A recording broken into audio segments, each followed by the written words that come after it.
All right. Good morning, good day, good evening, wherever you are. Welcome back to our No Man's Sky journey.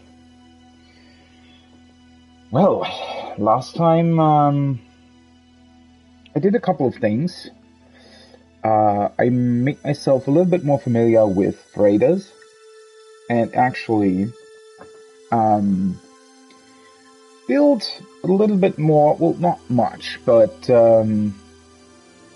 tried to engage with the expeditions that you can do on them, right? Which was interesting, but it does take some time for them to be finished. I do find it interesting that the game is actually taking sort of this approach. They do the same with the archive recovery, right? That is sort of quite the important secondary mission where other missions then branch off of, right? And I don't know, I just find it really, really interesting that they're sort of taking this approach of, hey, do something else first. Do something for like 1.5 hours, and then you can come back and the next mission will be there for you. I think it's quite the intriguing system, and it does work out quite well because there is other stuff in the meantime that you can do. And usually by the time you're finished with 1 or 2 other missions, you can then come back to your base and there'll be a new recovered archive waiting for you, stuff like that. Same holds true here with the expedition on the freighter, where, well, I did a lot of other stuff, looked at a new system, looked at a couple new planets that I hadn't visited, and when I came back to my freighter, the expedition was done, right? So I do like that approach. I am wondering, however, how that will continue, because, well, if that's how it always goes, right? If I have to wait a couple of hours every time I send ships out on a mission, will that become tedious in the long run? Or does the game adjust that so that it also works while you're not playing it? I guess we'll see now, if I continue, whether or not those expeditions will be done. In theory, they shouldn't be, because it would be weird to sort of switch that system over to another one, right? Because, well, obviously the missions, especially the archive recovery, those don't actually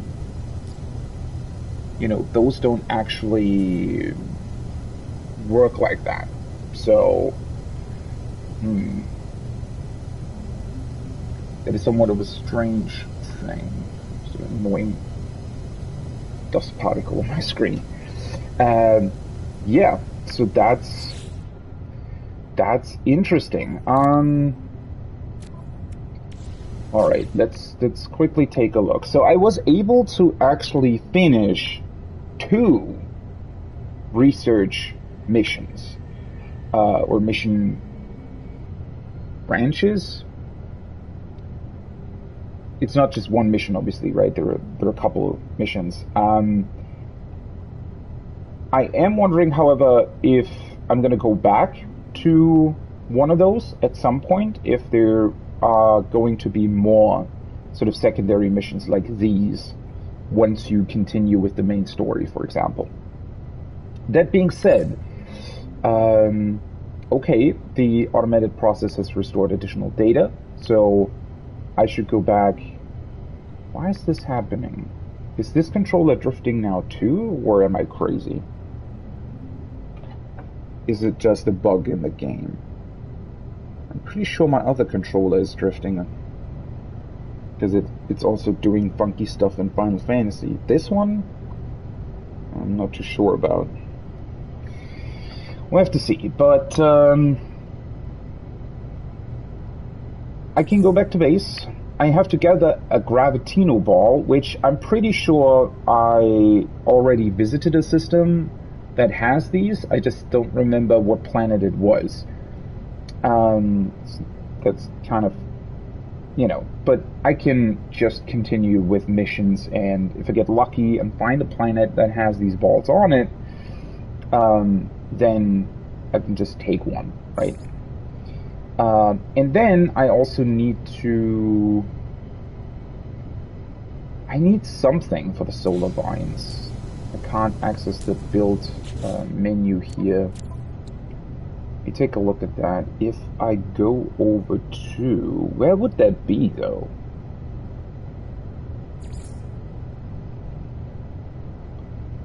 Because technically,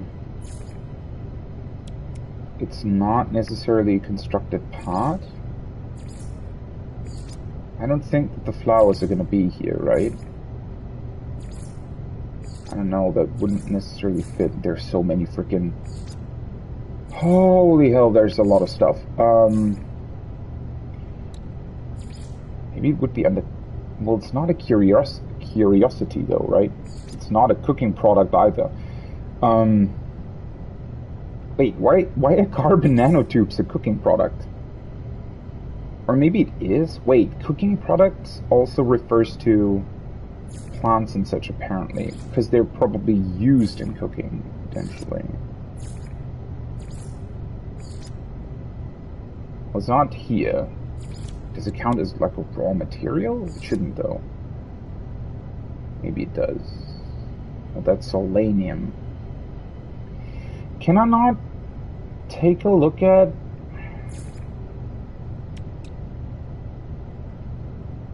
Maybe it's here?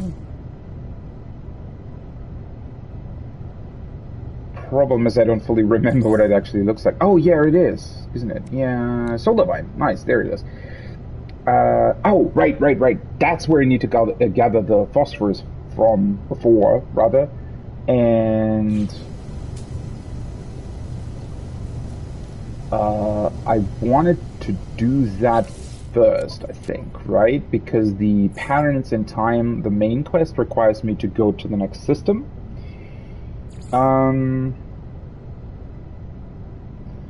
That's the same thing. And then... Yeah. Should I do that first? As much as I want to go back to my base because of the recovered data, well, then again, gathering the phosphorus will take some time. So going back to base probably makes more sense. That being said,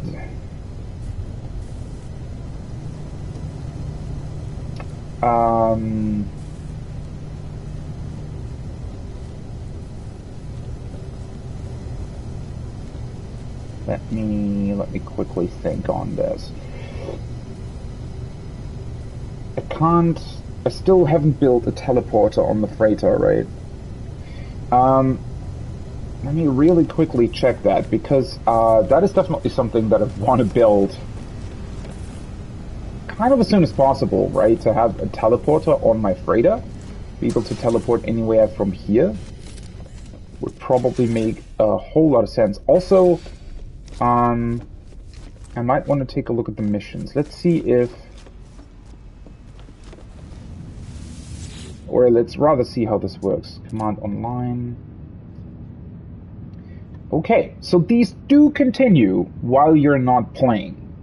Well, that makes sense then. It's still... I find it interesting that the game works this way. That's very, very curious to me, but... Anyways.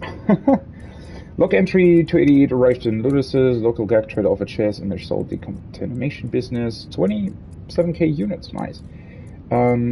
Crystal sulfide was collected. Took delivery of 42 abandoned starships and low conflict system industrial processing unit. Recycled chips into more commercially viable products. Supplies in Vatbuy system units 36k. Whoa, these are really, really profitable, I feel like. Fired upon by hostile starships, rerouted all power to the tractor beam. Units 28k. Interface with damaged trade terminal. So the cool thing is, this time around I sent 2 ships on missions. I didn't realize that you need more of these rooms in order to be able to Oh, superconducting fiber, nice.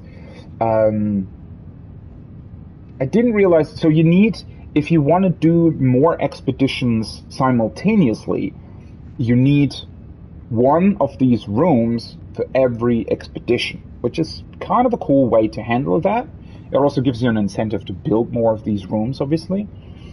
The thing is, though, you can also, what I didn't realize previously, right? So before I really engaged with this system last time, I thought that you could get these, how the frigates work, right, is that they have stats associated with them. And they have like one main stat, basically, which determines what they can do best, obviously, right? And that can be trade, that can be mining, that can be fighting. But what I didn't realize, or what I thought is how it would work, is that you could, for example, a mining frigate would go out on a mining expedition and just mine some stuff for you, right? And a trade frigate would go out on a trade expedition and just trade a bunch of stuff and get units back, right? And it kind of works like that, but at the same time, every one of these expeditions, even though they have a main focus, right? So they can be a mainly, so as you can see here, right, the expedition that I completed, it had the focus of being industrial. So you want to have frigates on these missions that correspond to their main focus, obviously, which in this case was industrial. But you still always engage with the other parts as well, right? So you still trade, you still fight, just not as much as on other missions, I suppose, right? So a fighting mission would have mainly fighting and some trading, right? But a industrial mission does mainly have mining, but can also sometimes engage in fighting. I don't know. I really, really like the system, right? And the interesting part about this is that you can send 5 frigates on one mission, right? In order to basically increase the yield from that mission, and having other vessels or other frigates on the expedition with them, right, is so that so for example, in this particular case, because I didn't really realize how it worked, I only sent out my 2 industrial frigates, but I'd imagine that had I also put my 3rd frigate on this mission as well, which is the trade one, I probably would have gained a lot more units from those trades, right, because my trade frigate is much better at that. And considering that I only have 3 frigates at this point, it makes, and only one of these rooms, it would make sense to send all 3 of them out on this mission. So yeah, that's interesting. One thing that I did wonder about last time is what the sort of maximum is here, because these frigates, in theory, they're pretty large ships as well, and I think they even kind of, I guess as long as they're not on an expedition, they're also next to your actual freighter in space, right? So they're sort of part of your fleet, if you will. So I feel like there has to be a limit to that, right? I'm wondering, I mean, if you can send 5 of these on one mission, right? And I think there's like, I don't know if it's like day-based or something, or when those missions reset. I'm not entirely sure. But there's like 5 or something expeditions available at one time. So even that would already mean that you would have to get 25 frigates if you want to fully sort of fill up those expeditions and build 5 of these rooms. But yeah, I wonder what the limit on that is, because having 25 of these seems pretty insane to me. Then again, at the same time, the sort of menu list, if that can scroll over to other, I mean, that's basically, could be basically infinite.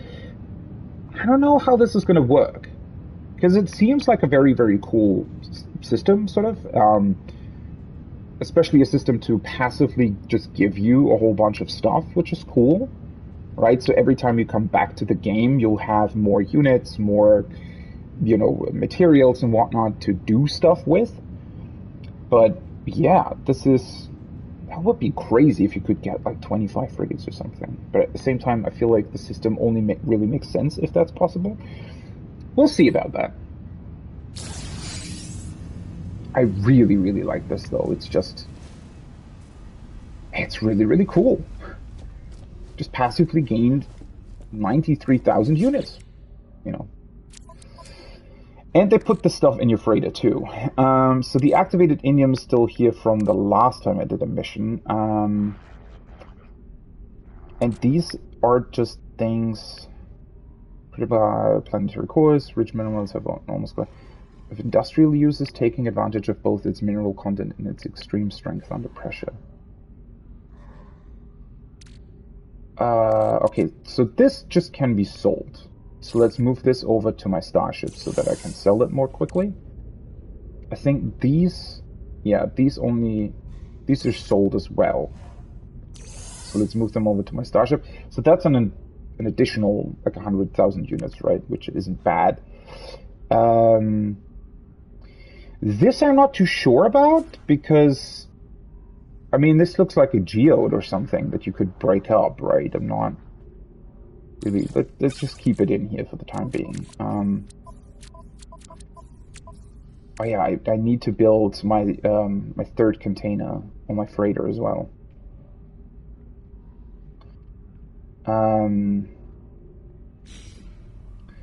Yeah, so let's send them out again. Let's see, plan and dispatch expeditions. View potential expeditions. Okay, so there's 5 available again. So I think this is actually, I don't know when there's like, when or if there's like a reset in No Man's Sky. Don't know how that works, but yeah, don't really know.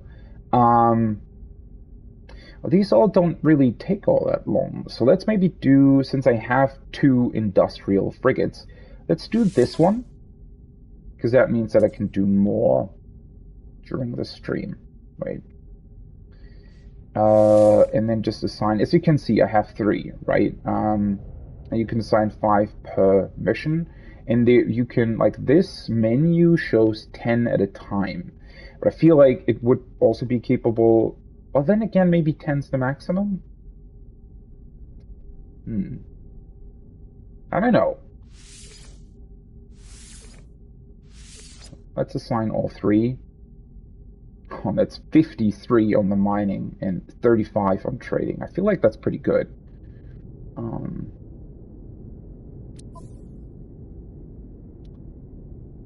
Fleet rating is 3. Fuel required is 100 tons. So, well, I guess it does require a lot more fuel, right? If you send 3 out at once. Do I still have 100 tons? I think so, right?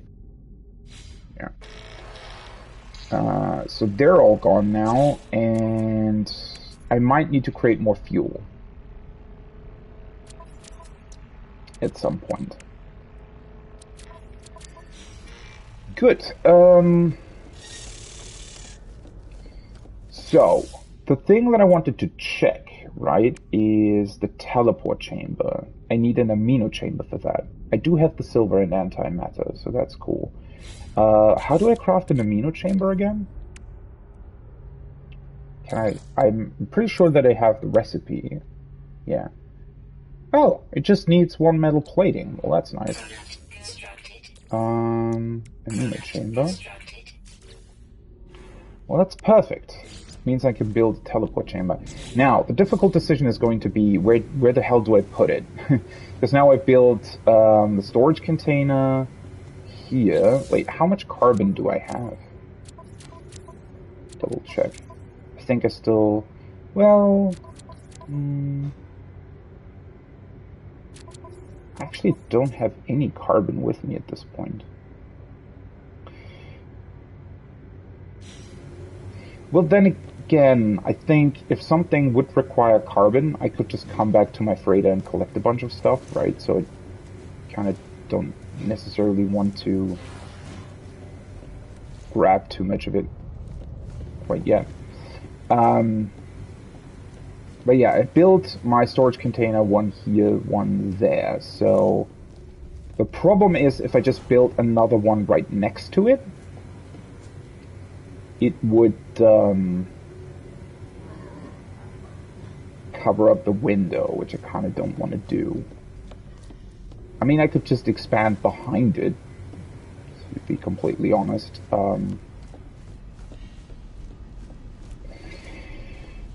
I could build storage places here, though. Well, the thing is, if I build it here, the window's all covered up, right? Well, then again, it's... might still be kind of cool. Agriculture specialist room. Let's build C2 here.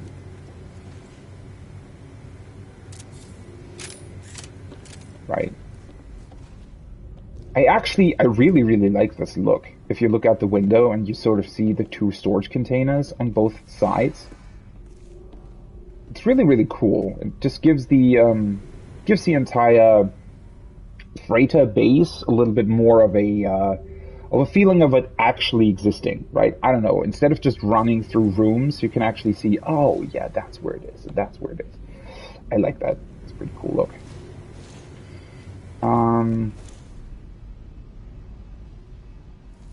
So I guess I'm going to keep this for the next storage container then. Why is this so dirty, by the way? This is another type of window, right? Or maybe not? Wait, the window itself looks the same.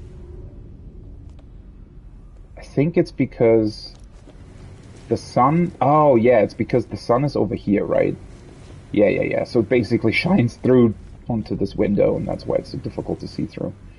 Because so much light gets reflected in it. Okay, I can, however, build a teleport terminal. Now the difficult decision is where the heck do I build that? I guess I'm gonna put it right here for the time being. Okay, these are just the additional storage containers. Oh, I can also build a galactic trade room. I probably want to do that as well, since I can already do it. Okay, let's build them here then, right? Let's build the... If the storage is there...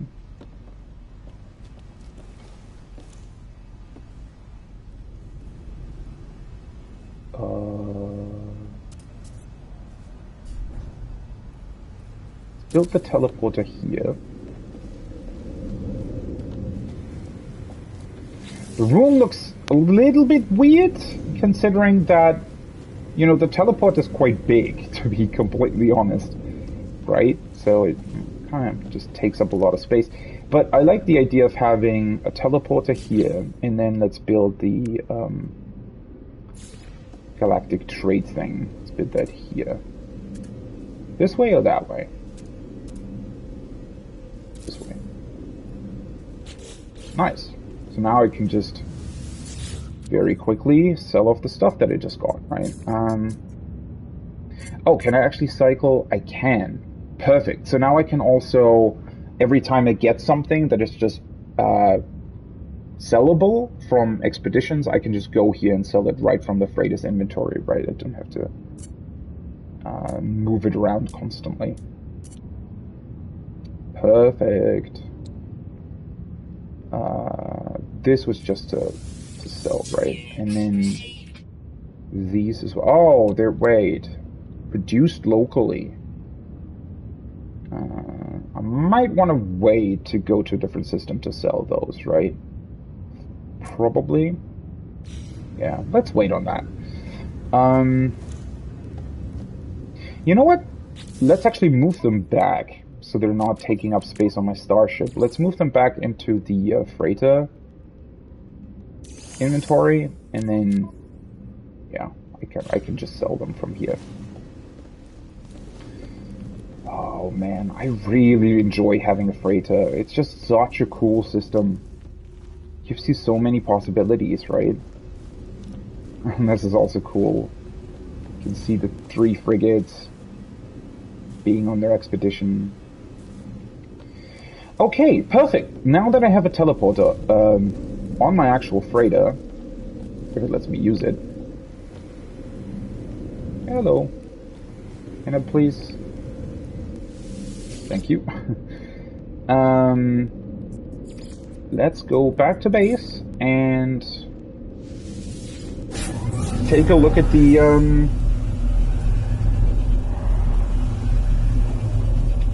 additionally recovered archived data. Also, I just realized, with me having built a base on the very hot planet thing, I mean, in theory, you could really just build bases on all the planets that have, like, specific materials that you might need, right? Which is, in a way, pretty cool. Then again, you'd still have to actually find and gather the materials. I don't know. Don't know if you actually want to go through the trouble of building bases on all the planets. I don't really know how much or how annoying that would be. Gather some Pesium, gather some frost crystals. Oh, nice. So those are also passive, basically, right? Which is pretty incredible. So now I just get that for free every time I log in.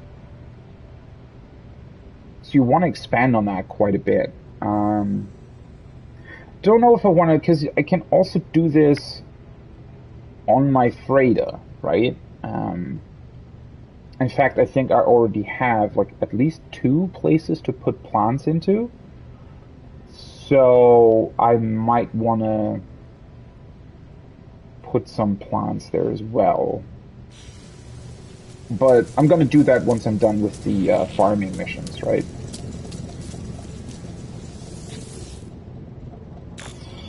Automated archive recovery and process. Archive for user iteration lost unavailable. Possible remote terminus backup available. Download coordinates. Do that. Target outside local system. Okay. Did not expect that.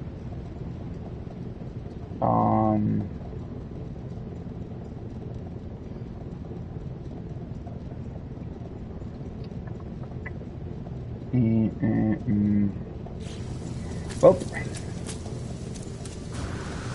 I really, really wish there was a way to take a look at the galaxy map without having to be in space.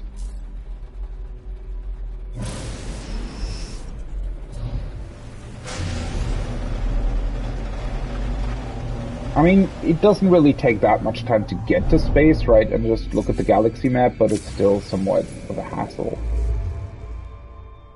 Especially if you just want to know where a mission wants to take you. Oh, it's an Ottoman Ectia?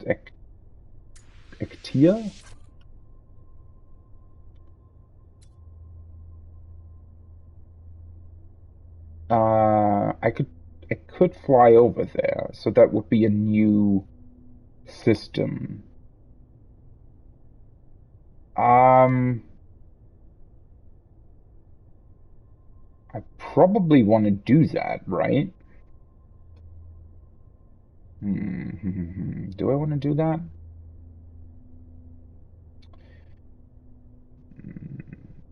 Not directly. Let me...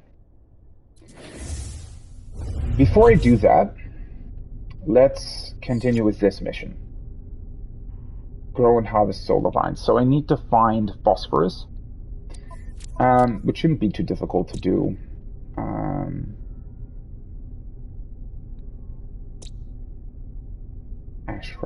This doesn't have phosphorus on it. Okay.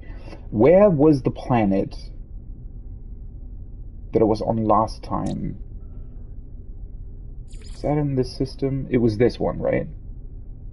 No, that's the one that has the paraffinium chili bin. Such a cute name. Erupting planet? Shard planet. That's the one. Hypetzi G24. So I can just warp back to my freighter. And let's go to Hypetzi. Collect the phosphorus first. And, yeah. Because I kind of want to prioritize missions where I don't have to fly to a new system, right?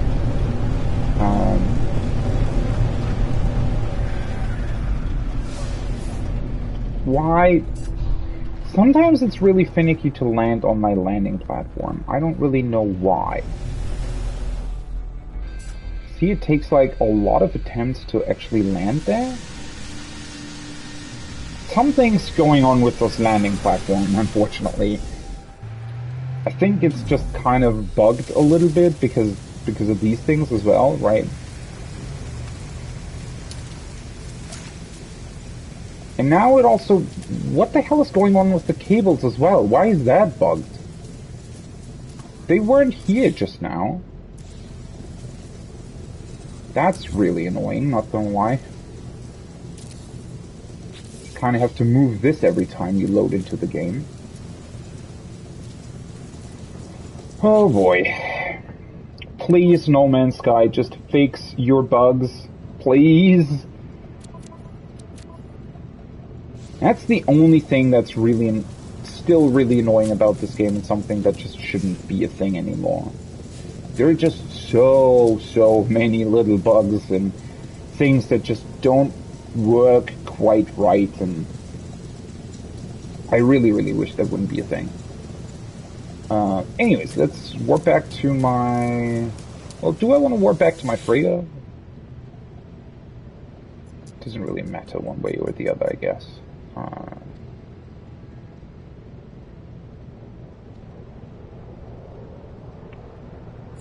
Yeah, let's go to the freighter. I was just thinking, is there a reason for me to go to the space station instead of a freighter? But I don't think so.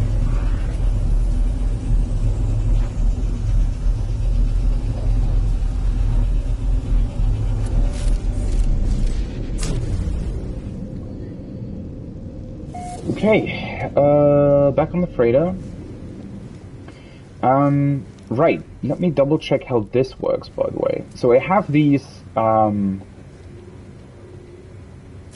things here.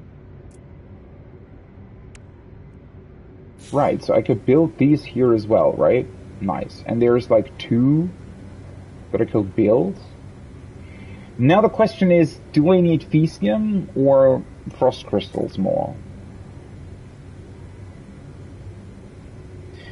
I mean, I could always build more of these flower beds, right? Wait, cultivate, that's the cultivation chamber, basically, right? Yeah. So the cultivation chamber contains the flower beds, but these are different, because these 2, for some reason, don't contain one. They instead have, like, this tray. I don't know what that's for. So in theory, at least currently, I only have 4 flower beds available. But I feel like it makes sense to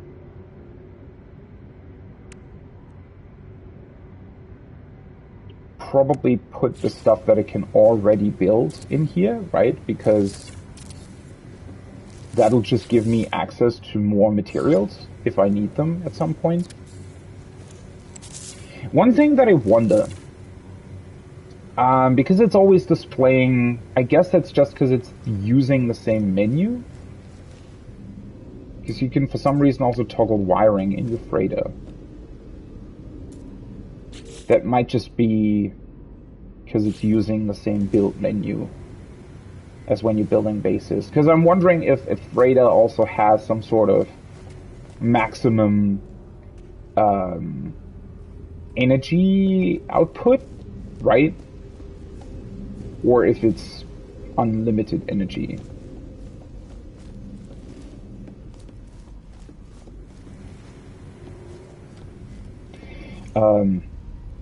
Anyways, let's go to my ship and fly down to the planet and look for some phosphorus. Where's my ship? Is it on the right or left? I think it's in the middle, actually.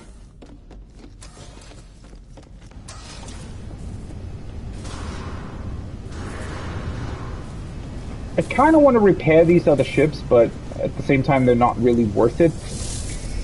So,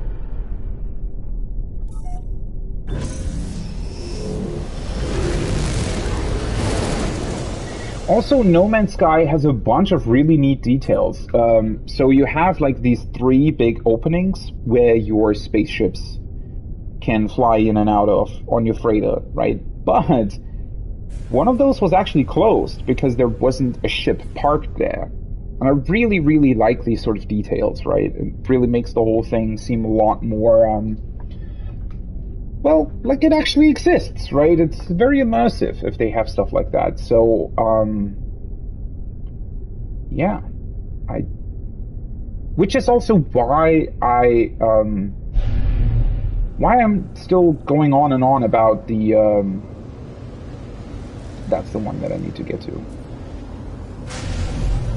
That's why I'm going on and on about the bugs, because the bugs very frequently interfere with the immersion, right? It's not immersion breaking, and it's really, you know, it does feel a little bit like nitpicking because the game is so vast and it is randomly generated and all that, but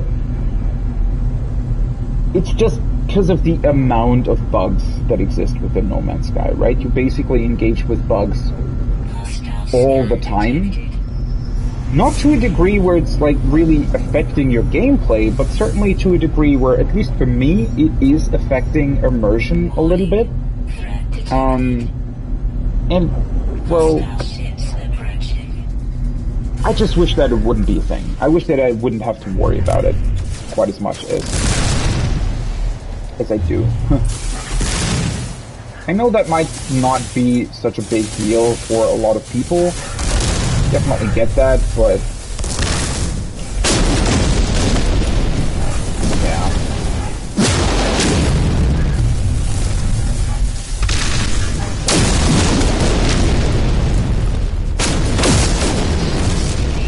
Well, that was easy.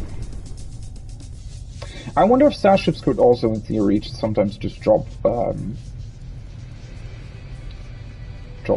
what do they call it? Gravitino balls. Probably not. They usually seem to drop more, like, stuff like these relics and whatnot.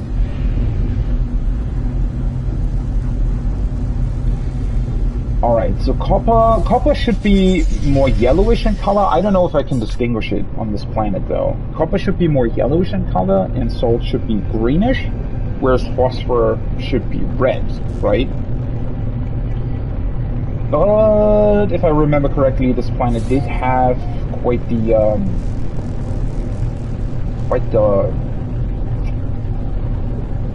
interesting color scheme, or it's probably, oh, no, never mind. That should be some, so that's definitely salt, right? Oh, oopsie. But that looks like it could be phosphor.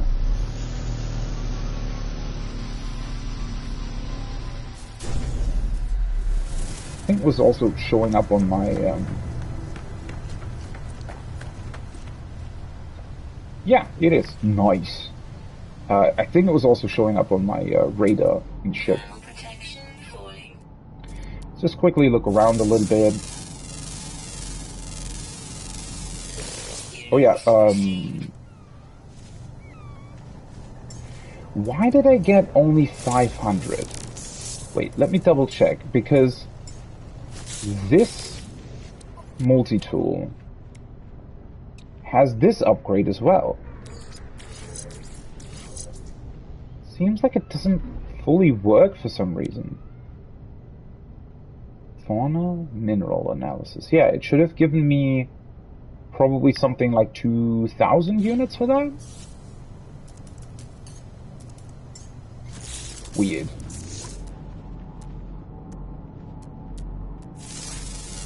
Oh, I never scanned one of these big ones?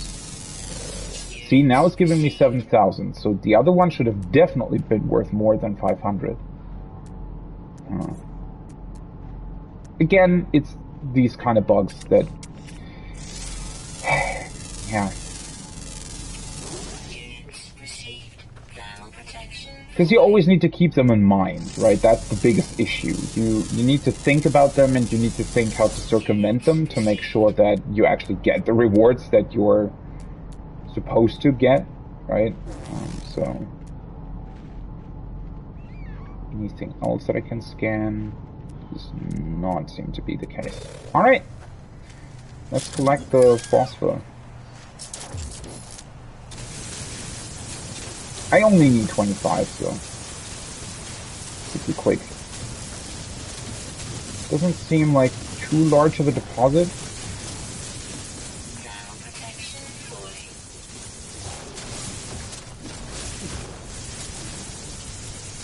Well, maybe it's a bit larger than I thought.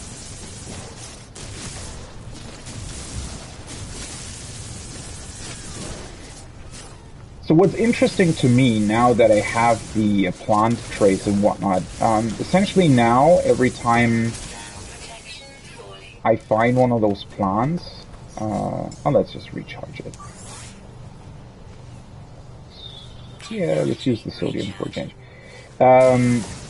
Now every time I get one of those things for the plant trace, it basically means that I never need to go out and actually go to planets that have those stuff ever again, because I didn't just farm it out of the comfort of my freighter, right?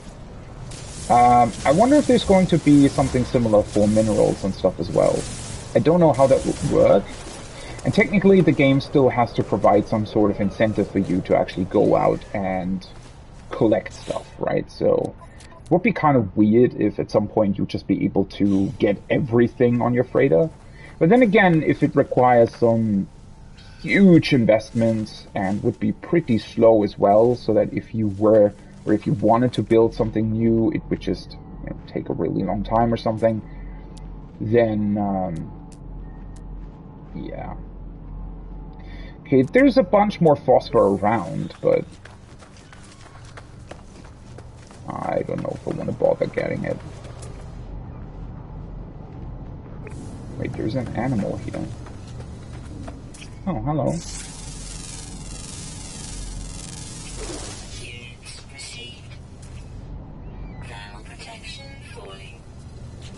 How many things have I discovered? Oh, nice! That's actually all of them.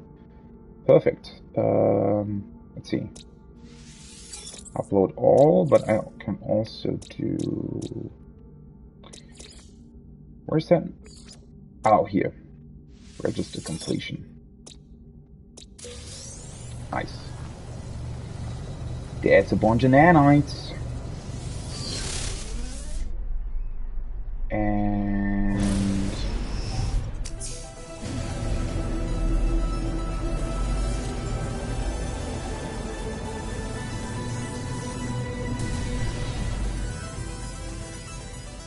these milestones are definitely interesting.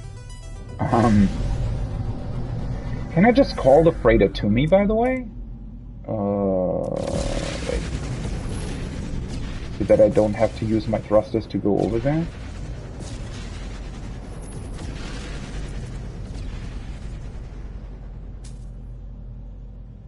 Too close to planet, okay.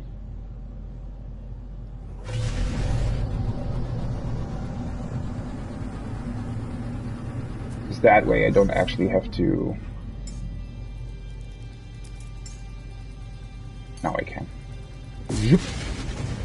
Nice. I wonder if that costs any fuel. I don't think so. Because technically the freighter didn't have any fuel on it.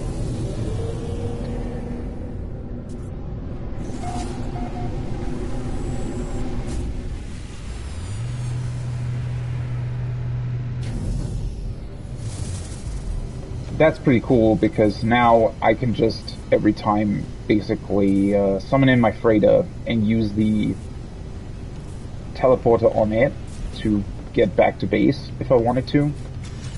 Which is obviously much easier than having to pulse drive back to the space station every time. Looking out for trouble. Okay. Sure, you do that.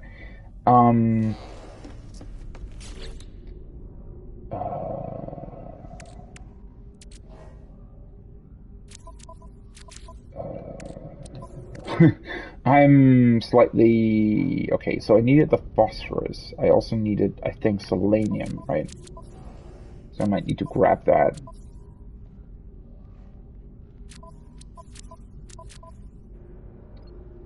I can do that back at the base, though. Don't necessarily need to. Base. Work over.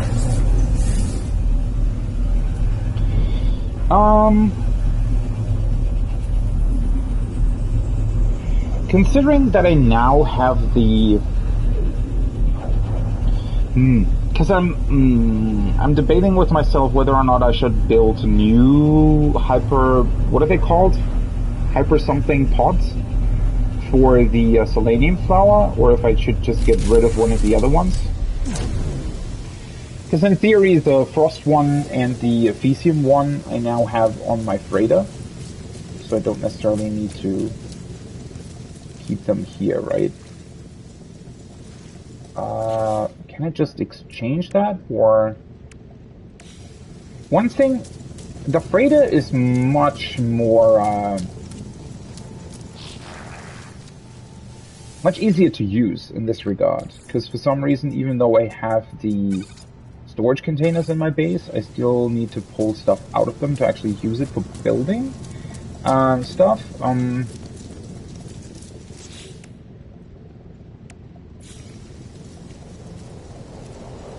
Okay, I can't just change it.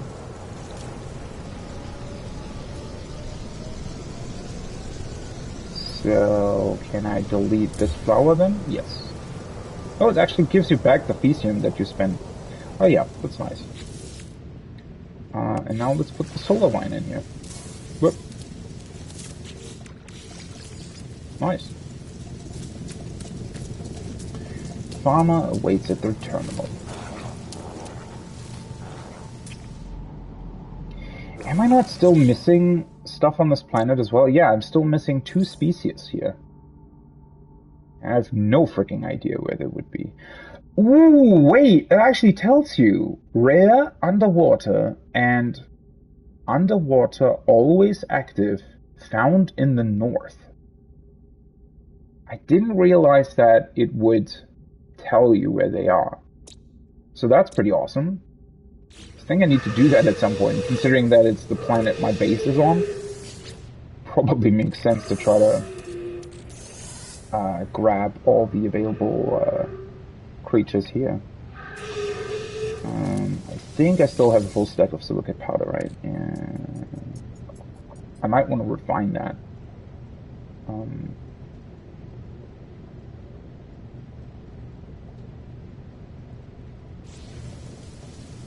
Let's also put the phosphorus in here.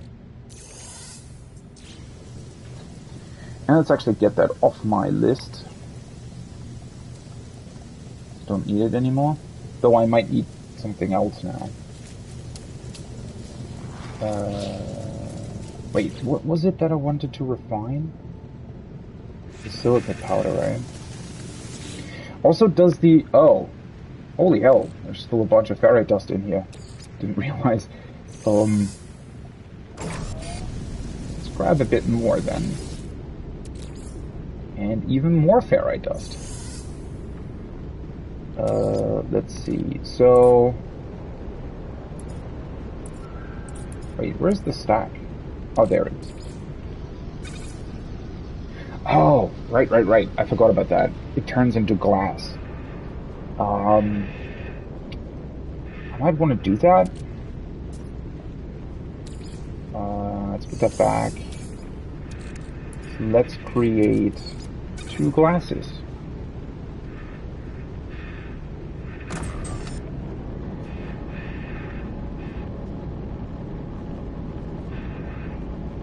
And then I wanted to see whether or not chromatic metal can be turned into anything special.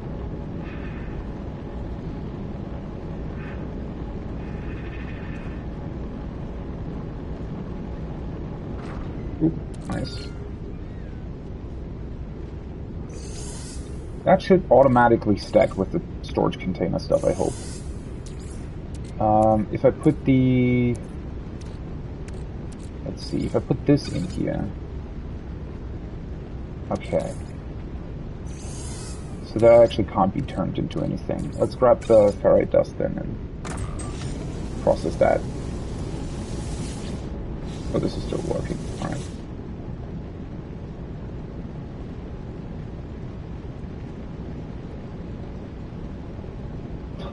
You get so much freaking ferrite dust through the rusted metal. That's actually insane.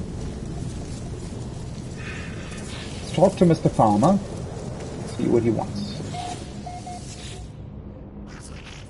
You have successfully cultivated solar vine. Yes, I can smell its heat from here, its incandescent splendor. Oh, I need to give him selenium. That's so strange though, right? That they require you to do that, because I guess it's supposed to kind of be also like a little bit of a time constraint, because you normally have to wait for it to grow before you can actually use it. But considering that you need selenium in the first place to get to this mission, right? Feels a little bit backwards, because wouldn't you automatically or accidentally even collect more selenium? And yeah, I don't know. Anyways, wonderful. Savor this moment, friend. For now, I lead you into a more dangerous realm of botanical study. You do. Fungal cluster. Fungal mold and ammonia. I think I already have those. A spherical fungus with internal gills found only in toxic biomes. Fungal clusters can be transplanted for cultivation, yielding a bountiful harvest. Suitable for hydroponic indoor planting, ensure toxic climate before planting outdoors. Fungal clusters are cultivated within toxic environments, but you have proved you can master much, yes? Be careful as you work, friend. Clusters have been known to cause illness and hallucination if improperly handled. Extended exposure is ill-advised. Okay. Prospector Udbet wishes for me to use the hydroponics trait to grow fungal clusters. Let's do that. Wonderful. While you prepare the fungal clusters, I will check our ventilation systems. One can have too much of a good thing.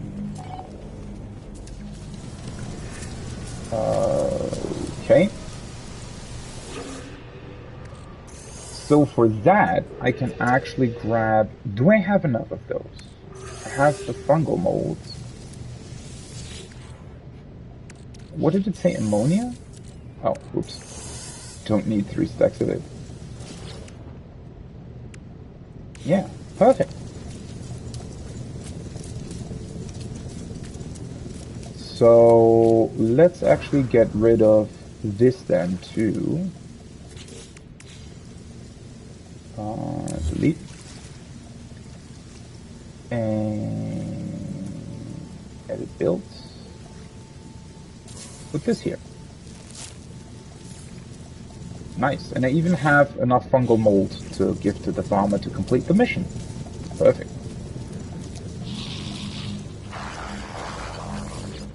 Hi. Wouldn't he be completely, you know, surprised at me already having harvested fungal mold, even though he gave me the mission like a minute ago, and it technically takes 4 hours to grow? I don't know, maybe he doesn't ask too many questions. Ah, are you finished then? Let me see those fungal clusters of yours. It has been such a long time. Oh, does he want to smoke them or what? You learn quickly, traveler. Now that you have mastered some of the more dangerous flora, let us go one step further. Gamma weed. A luminous leafy flowering plant that thrives in radioactive biomes and can be cultivated to yield a bountiful harvest. Suitable for hydroponic indoor planting. Ensure radioactive climate before planting outdoors. So I need gamma root and uranium. The Gek lost our homes, our cities, our identity in the last great war, traveler. World upon world bombarded by atomic strike. All that grows on the worlds of old are warped things, deadly to the touch, screaming with the memory of what they once were. One such crop is gamma wheat. We shall cultivate it here. Let us leave the fighting to others, friend. We shall grow things instead.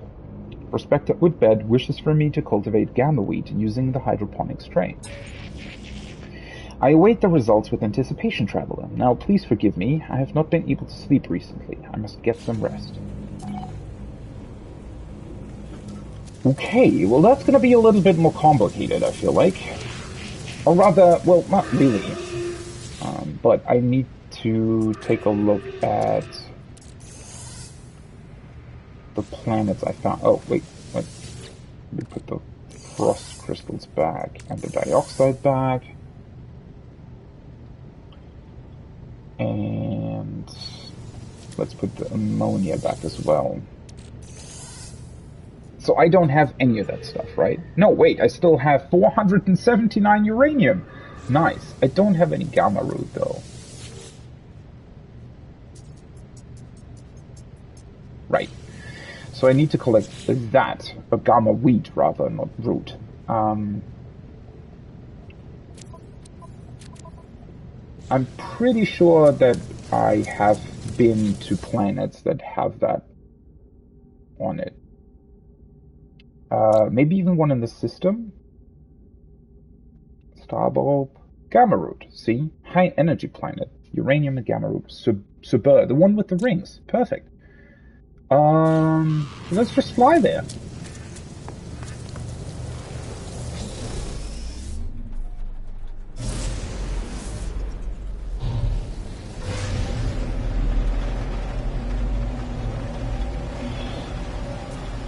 I do very much appreciate this, right? The fact that you are able to just go through the planets you already discovered and utilize the stuff. It just feels like all your exploration has actually been worth it, right?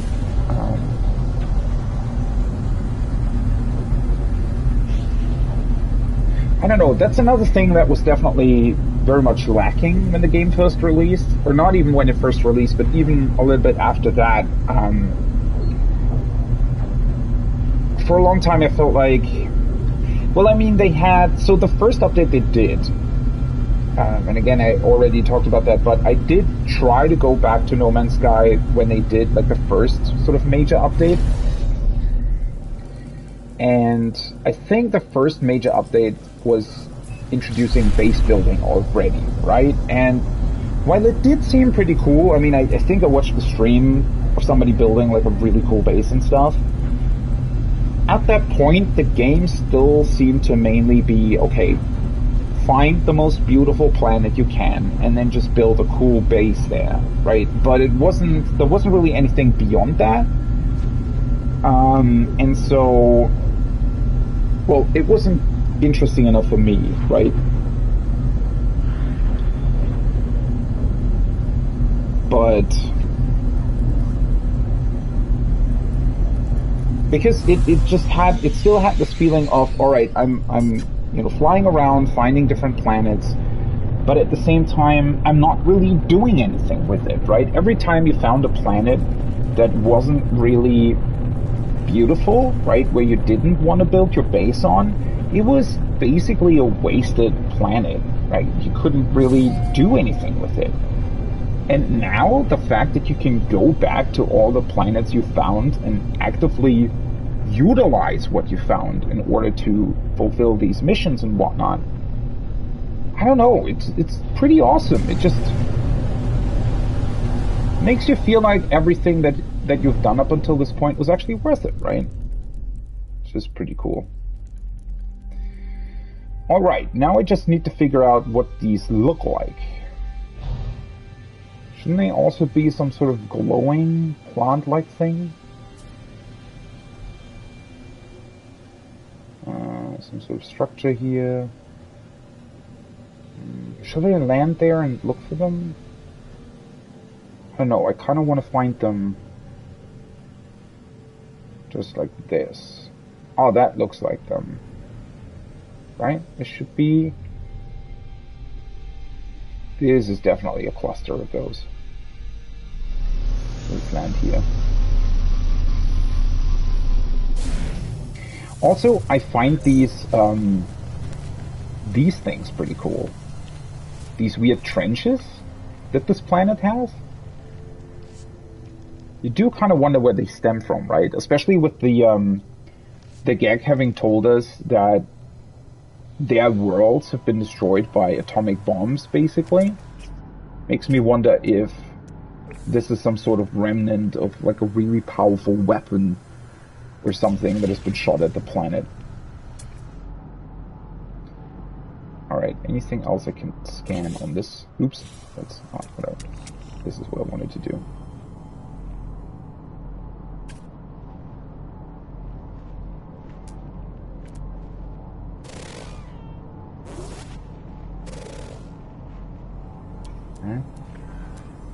Looks like I've already scanned quite a bit here.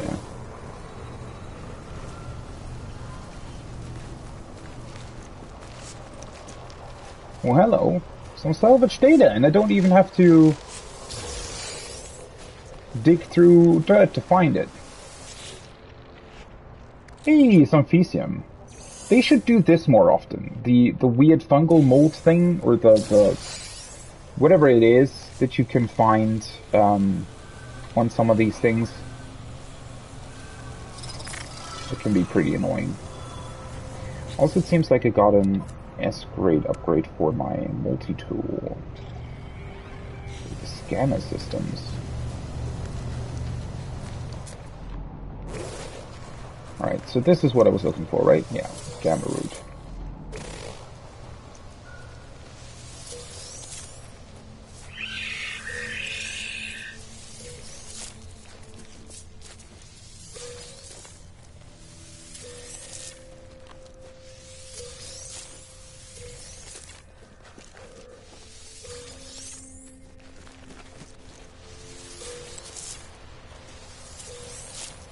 Yeah, in terms of the missions, it's really weird that they require you to actually harvest it, supposedly from the ones that you grew yourself, while at the same time it's just really easy to gather way more than you'd need to plant one of them, right? So you'd automatically have enough to, end the mission as well. Am I still... Oh, I'm missing like one creature here. Rare underground. Always active. Okay. Guess I've been getting unlucky.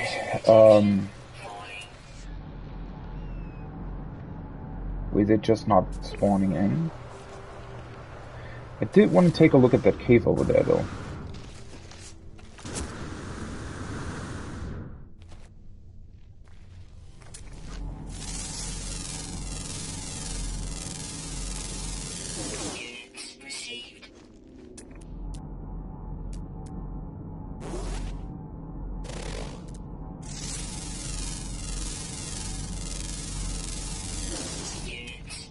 Doesn't seem like there's anything too special in here.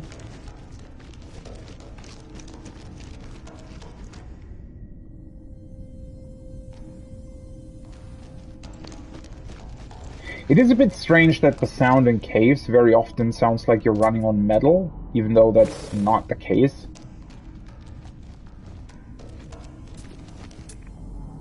What the hell is this? Humming sack. Okay.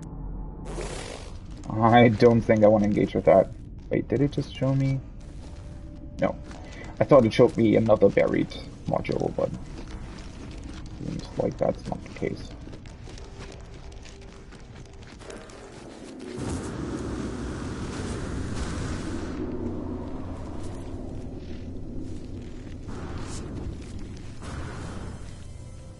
It's kind of weird that it doesn't count this as like a mountainside. Okay, let's also take a look at what the module is that I got.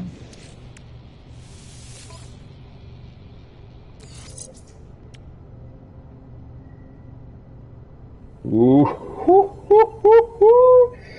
Flora analysis rewards plus 7,000%. Fauna analysis plus 6,000%. Mineral analysis plus 6,000%. And scan radius plus 32%. Holy frickin' fuck, this is a good module. Alright, so this is what I was looking for. This actually makes this multi-tool much better than my other one. If it works correctly, assuming that it does. Well, it should, right? And I even already installed the terrain manipulator on here. So technically this should now be far, far better than the one that I'm currently using. Radiation protection falling. Alright, that's perfect. So let's swap over to the other one. Or back to this one. Do I want to keep the stuff on it? Chromatic metal. I mean, I could get like wiring loom, nanotubes, dihydrogen jelly, carbon nanotubes, condensed carbon wiring loom. By the way, is there a way, or is there something that you can do with the multi-tools? Like, can you... Because the ships you can scrap, right? I think you can somehow sell multi-tools, maybe? Anyways, before I do anything with it though, let's swap back to this one and just make sure that it works correctly. Cloaking device, plasma launcher. How would I use the plasma launcher, by the way? Oh, that's also L1, correct? Just very quickly test it.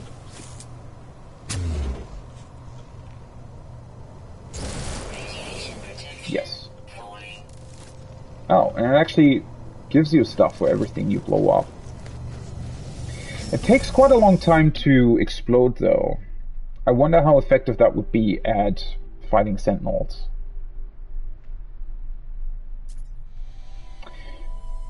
Because I thought that, especially the big robots, right, or the very, very big sentinel robot that appears when you have like 5, I wanted to say 5 stars, but it's not GTA obviously.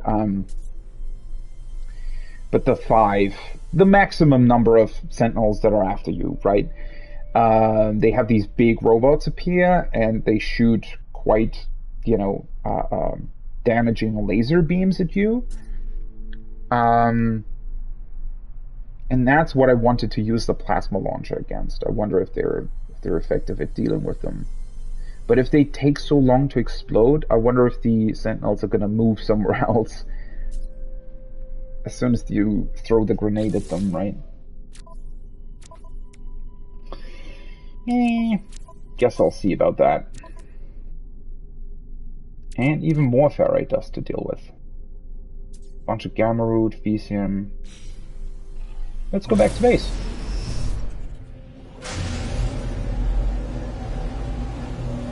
Well, now I do have to build a third planter though, right? Because I want to keep the 2 that I already use. Hostile scan detected. Where's my base? There. Warning. Well, Threat detected. let's deal with the pirates first. Hostile ships approaching.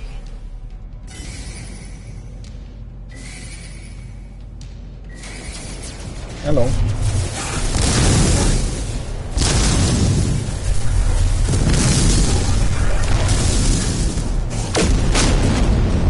How did that not hit him?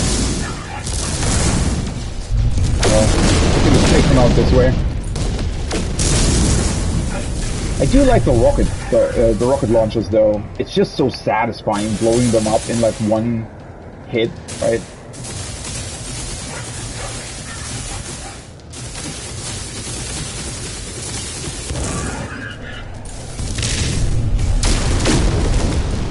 Bye-bye.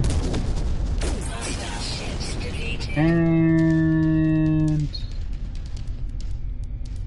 oh, oops. Turned the complete wrong way. Ah! Fly back to base. Did I actually get anything from it? You know what? One thing... well then again, the repair kits aren't really worth it. I've been running around with that one for like a really long time at this point.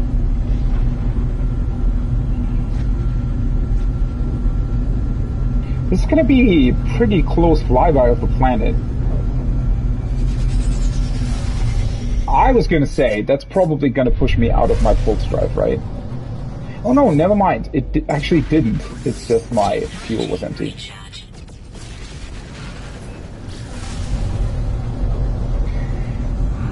In theory, it probably would have been more efficient to summon in my freighter and just teleport back to base instead of using my pulse engine. But then again, that's one of those weird things, right? I don't think that it takes any fuel to summon in your freighter, because that would be weird, right? If you forgot to refuel it, for example, and suddenly you wouldn't be able to summon it back in. I get that that would be annoying, right? And that's probably why they didn't really include that. But it feels a little bit like cheating, right? If you summon in the freighter and that way you don't actually spend the fuel from your pulse engine. Detected. I don't know, it's a kind of a weird thing. And obviously more pirates attacking. Warning. Threat detected. Hostile ships approaching.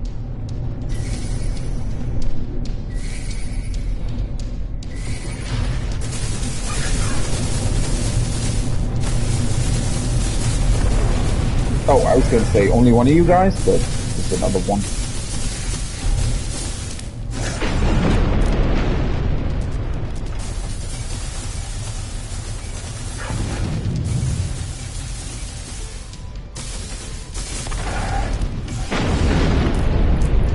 Bye-bye.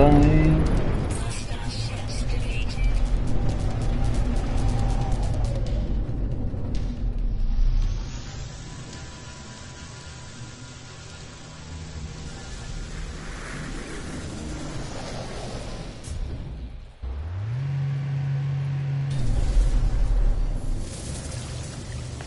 All right.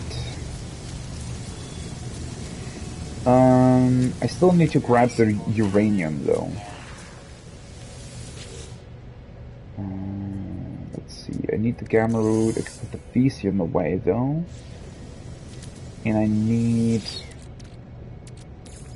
at least one stack of uranium. Okay. Perfect. Let's build another one of those planter things. Hydroponic tray. I could have built the big one as well, or do I want to build the big one? I don't know.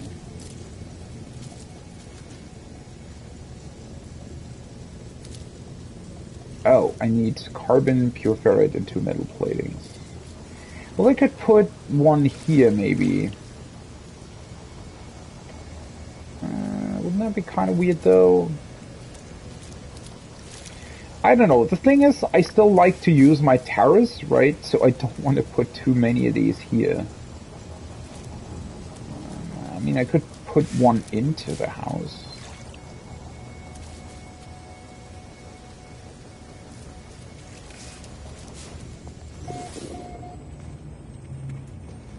Oh, I completely forgot that I had a trade hub here as well. Well, now the thing that I still need to sell is on my freighter, right? Ah, well. Do I just want to put it into the house? Yeah, let's put it here. Okay, 2 metal platings, a bit of carbon, and pure ferrite.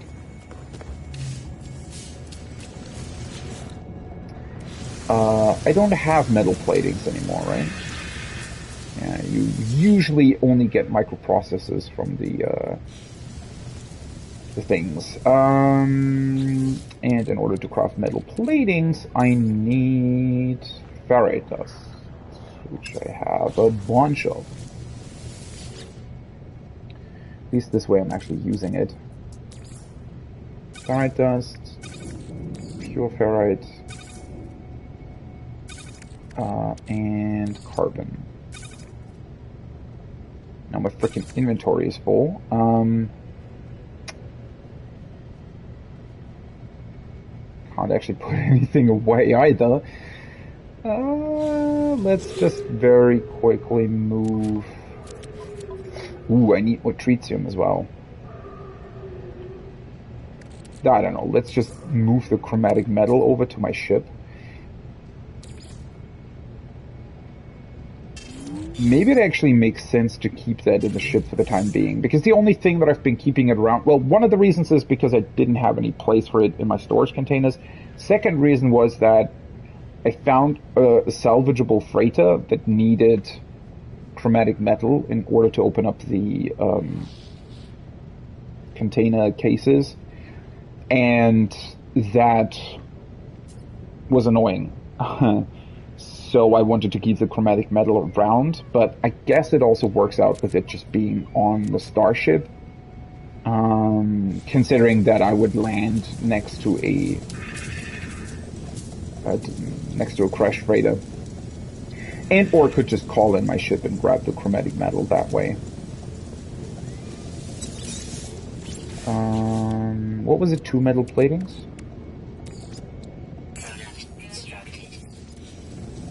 Second one, and put the hydroponic tray over here, right? Wait. Why is it only turning these 2 directions? What? Huh?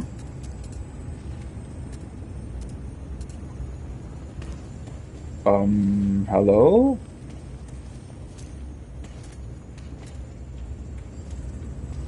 Can I please rotate you? Oh, now it works. That was weird. Why was I not able to rotate it properly? And let's actually move this slightly to the left. Without it clipping into anything. Ah! Okay, this should work. Yeah, that looks... well, not perfect, but kind of fine. Let's plant the gamma weed. And total wiring.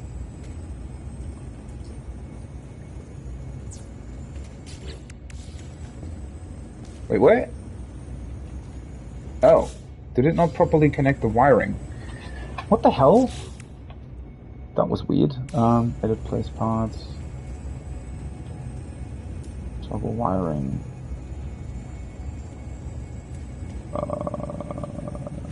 Can I not? How do I remove the wiring again?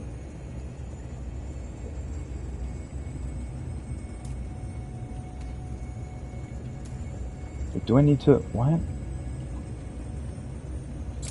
Okay, so if you toggle the wiring, while you're in the toggled wiring menu, it doesn't actually let you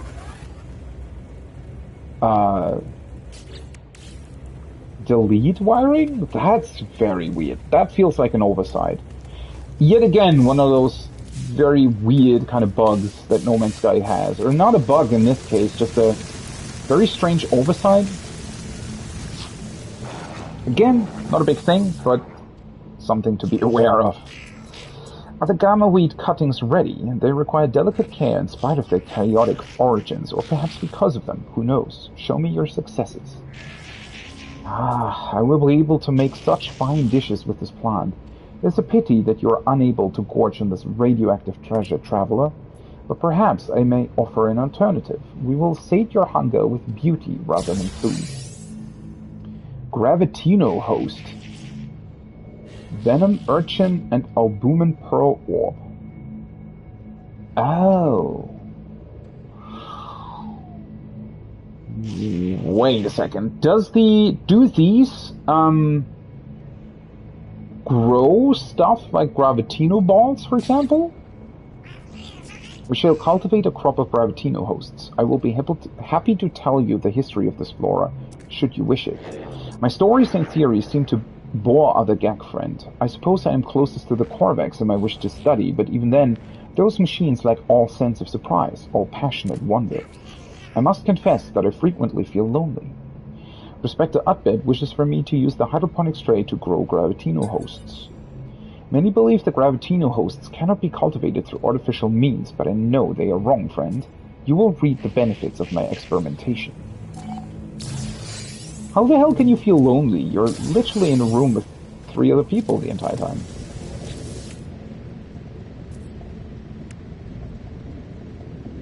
Venom urchin.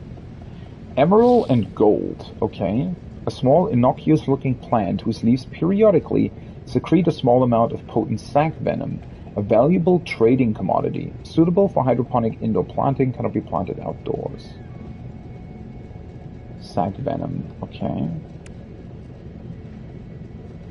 Well, hello, I can already do... a strange, potentially parasitic plant that yields an occasional harvest of the highly tradable commodity, Gravitino balls.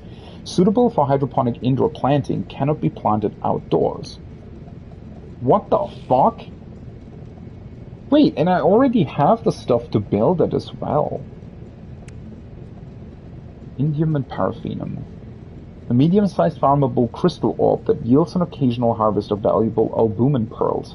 Suitable for hydroponic indoor planting, cannot be planted outdoors. Well, that's perfect! That means I can just build this, or plant this rather, and just wait for it to give me a Gravitino ball for the other mission. I don't even need to remember where the fuck I found those. That is awesome. Also, it's actually not too difficult to just build 1 billion of them, right?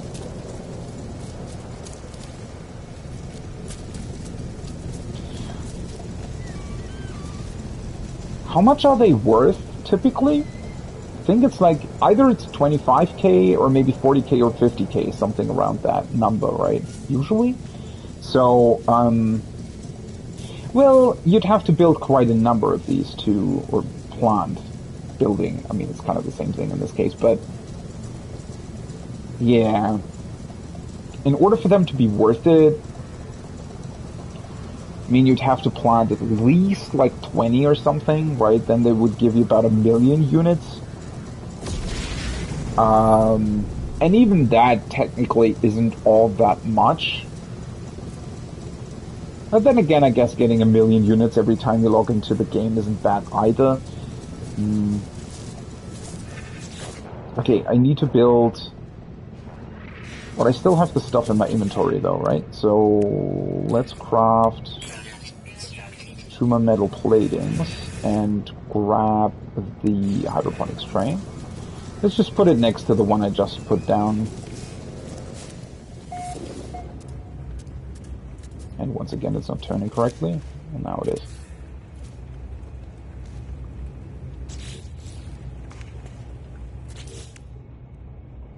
Kind of weird that it doesn't auto-connect to the other one. Wait, weren't the 2 outside auto-connecting? At least I thought so. Alright, perfect. Let's grab the silver then. I also like that they are actually using silver for this, because otherwise silver very frequently kind of feels unnecessary. Let's also process this further. Let's grab this ferrite dust, because I can fill the stack right back up again. And let's plant this. And now I just have to wait for it to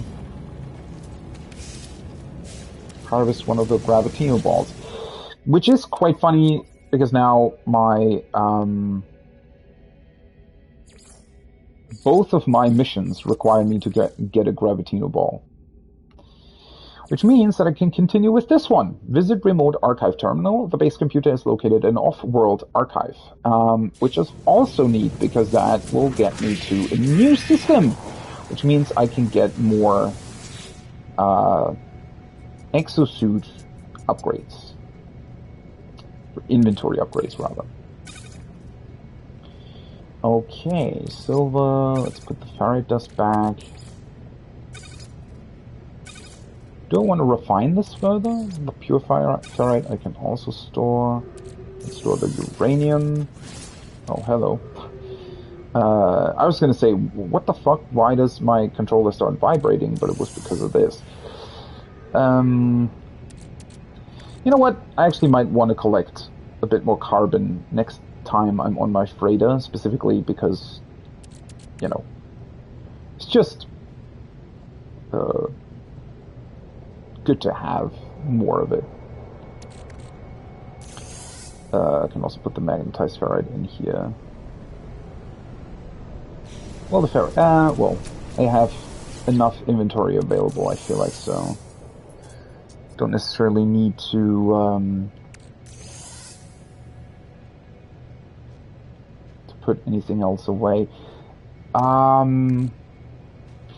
I ever try to refine these? Process in a nutrient processor to generate edible products. That's interesting because I have one on my freighter now, right? I should probably try that next time I'm there.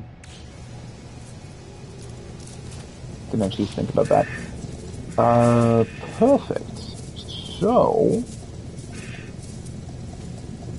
well, do I want to warp with the freighter or do I want to warp with the spaceship? I don't think it really matters either way.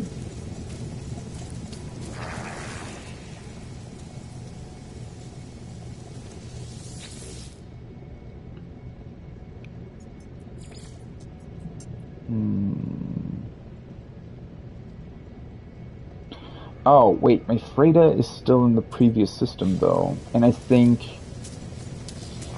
the system that I want to warp to... Let me just double check.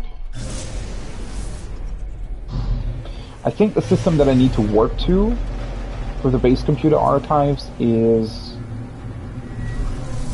fairly close to this one, right?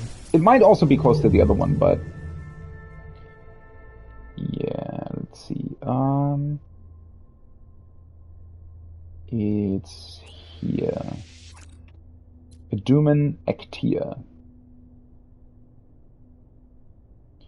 Yeah, so my freighter is there, right? In Oklangok. Wait, is that mine? Or is that where my... No, my freighter is in Health Uint.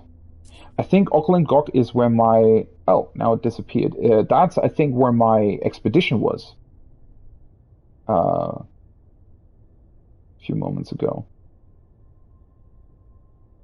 Duman Ectia. Does it... Wait, how does it... Just double check. Satisfactory. Does it actually display which ones I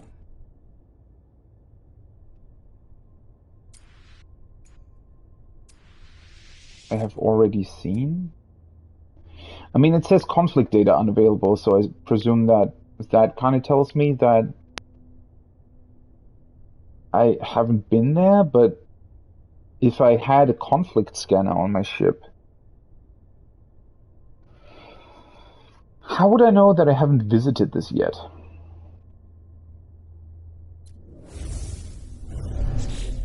Duman Ectia. I guess I could go through my discoveries.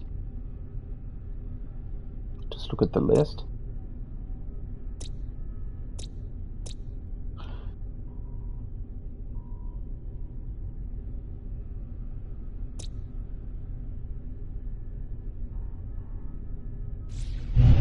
So yeah, let's call my freighter and warp to it this way. Oh, holy hell, what the hell was that? It looked like my ship wanted to dock, but then suddenly decided against it. Or something that was looked strange. Yep. Turn around this way. Perfect. And now I can actually also test the nutrient processor.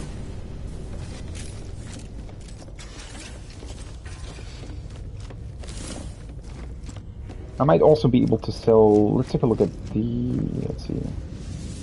Galactic Trade Terminal and move over to the freighter inventory. Sell superconducting fiber. The demand's still kind of low even in this system. Let's maybe check in the next one then. It doesn't really matter, like it's 20k units, right? It's not that much, but... okay, let's also grab a stack of the meat chunks. Oh, I suppose I could have moved them in here without having to move them into my thing first. So this creates processed meat. Let's see, these are actually worth a little bit. So I wonder what the processed meat will be. Wait, you can put carbon in here? Oh, that would create smoked meat.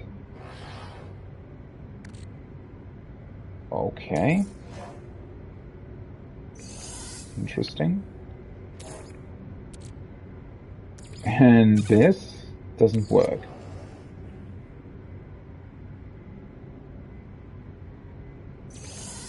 Huh.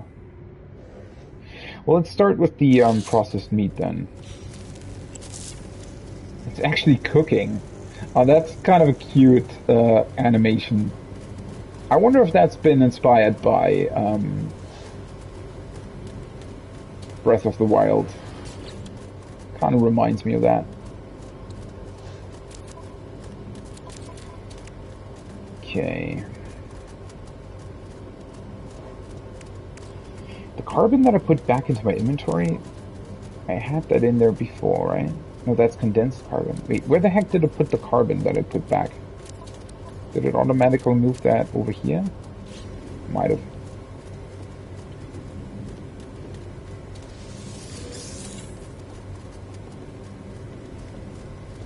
The only thing that I dislike about grabbing the carbon here is that it's really, really finicky to actually get the prompt to gather it.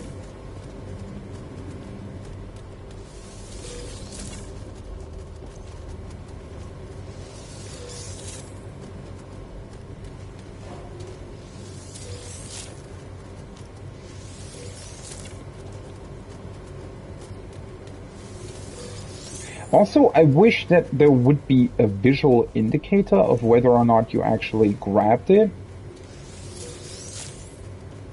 Because visually, the plants don't actually seem to change, which I find quite weird. Wait, does it automatically get put into... Oh, it's moved here. Oh, holy shit, that's a lot of carbon.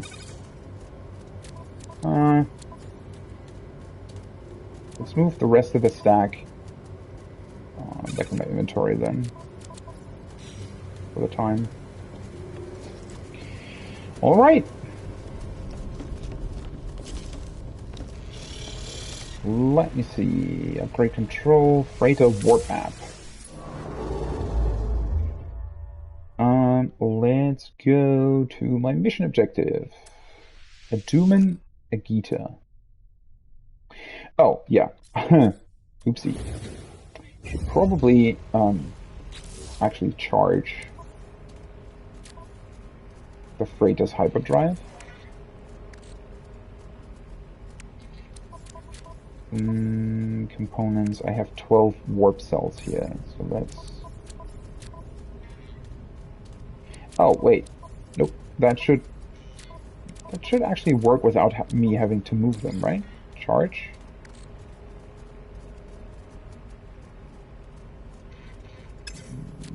No, it doesn't. Okay. That is strange, but alright.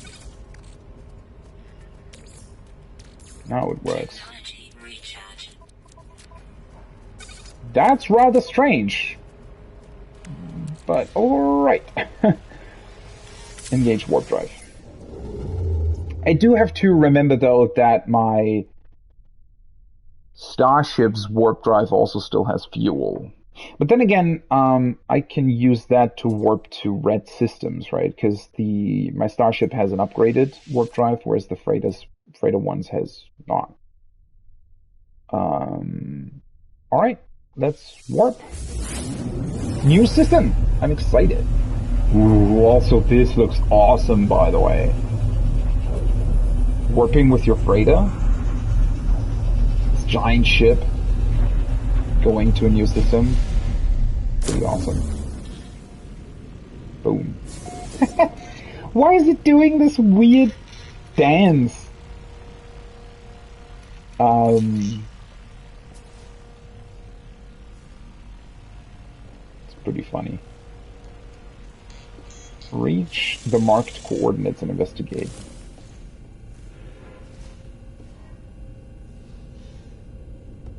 Looks like a pretty interesting system. Alright, so first of all,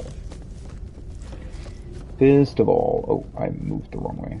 Wait, are these already grown? How? How did these already grow?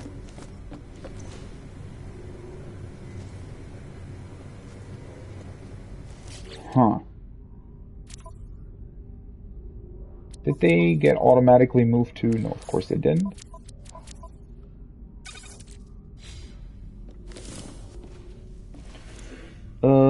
The cool thing is, right, as soon as I have a full stack of frost crystals, I can just delete them and plant something else that I need more.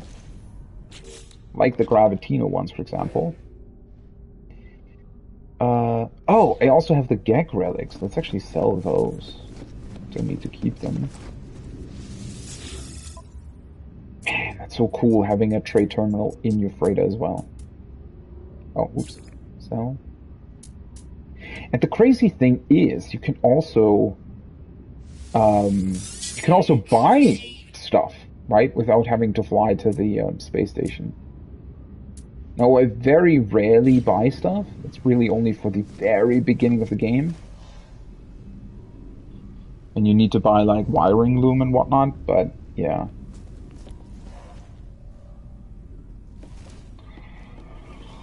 Okay, let's go to my starship then and take a look at the system. Apparently it has 6 planets, so that's a lot of new stuff to explore.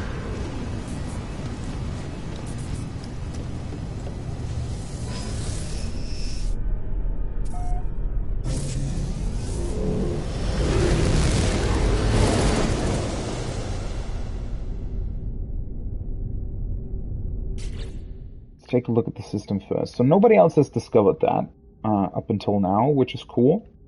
Let's already upload me discovering the system. And it has 6 planets, apparently. This one's looking red. See a blue one. Kind of looks like an ashen planet as well, but obviously you can't tell that much just from their colors. You can tell a little bit, but not that much. It's gonna be interesting. Can I summon in the anomaly? Guess I'm too close to my freighter, probably.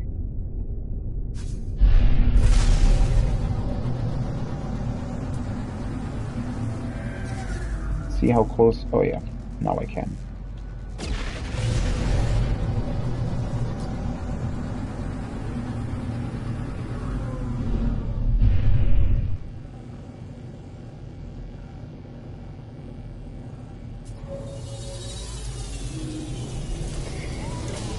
Might also be a good opportunity to just check on some general upgrades that I might want to get. Significant salvage data accumulated. Use salvage data to research new base building pods. Significant? I wouldn't call 6 significant. But alright. As I said, I do want to check. Oh, holy fuck. What the fuck was that? That was a lot of dropped frames. Oh, it's still doing that. Oh, that is weird.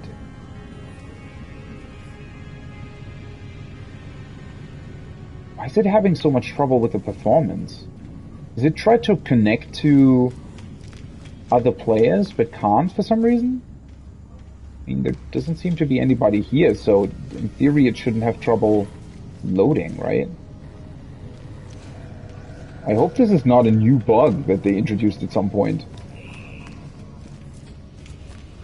Because that's some really not so great frame drops. I mean, it's not only annoying to play. Yeah, I think it's having trouble loading in other players for some reason.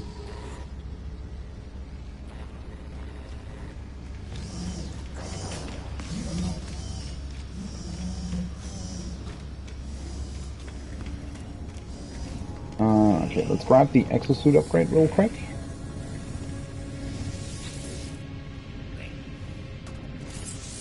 So this would be 80,000 and the technology slot. Why are technology slots so much more expensive? That doesn't make any sense to me. I get that the cargo slots are very expensive, but why the technology slots? Because they're much more restrictive than your general inventory, right?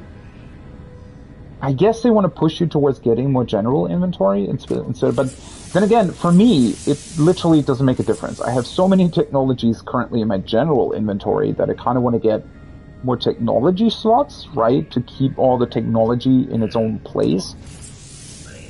I don't know. I find that to be a very, very weird thing.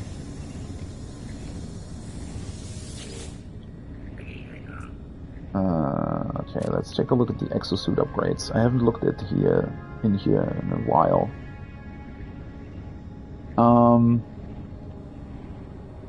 So the thing with these upgrades is that, well, at some point I probably want to have a couple of these as well, but the problem is they're only C. I wonder if there's some weird way in with how you can get better ones.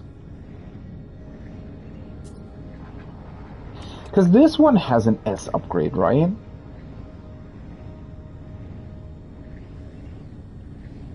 Well, the thing is, I don't really want or need those currently, mainly because I'm already running pretty low on inventory, right? So, oh yeah, let's actually grab the square room, because if I want to build a new base somewhere, I definitely want to use the square one. I just like that a lot more than the cylindrical one. I have a corridor. I guess this window would also be able to be installed on the square one, right? A holo door. Well, I have the normal door, so... Elegant holographic door, which allows quick access to any structure while regulating the temperature and toxicity of the interior. Well, it's probably pretty beneficial to have this, but eh. You can also grab a large window. The base unit for all construction projects, providing a solid foundation for any structure, can be anchored to all types of terrain.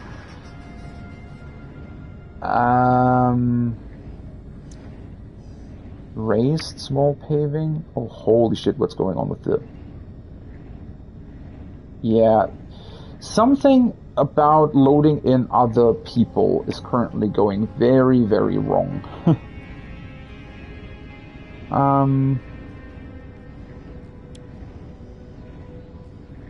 Hard-wearing composite paving for the construction of walkways and paved areas. Probably want to get the paving at some point. The thing that I find weird here is that the foundation seems to be cylindrical, but you can also build a square room. I wonder how that works. Then again, I probably want to get the paving at some point. Let's see, is there anything else I might want to get? The light box, not really. I mean, light floor might be pretty cool. Noise box, special controller designed to emit a high frequency noise. Pitch may be adjusted to the user's requirements. The fuck?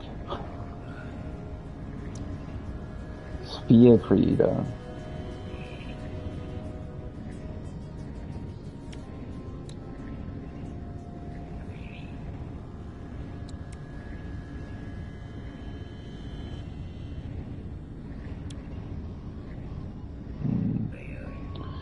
Nothing that I currently really want to have.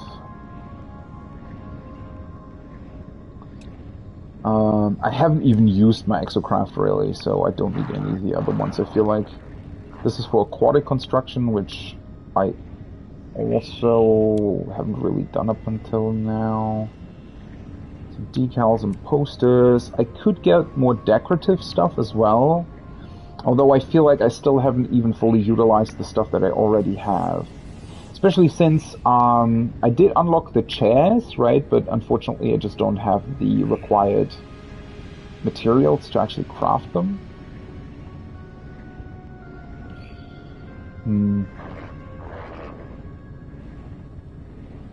Golden table, ornate stool. Oh yeah, I got the gazebo, but I think that also requires stuff that I haven't really gotten yet. Tires, stepladder, spark plug. This is also just decorative, right? I think? Or can you do something with this?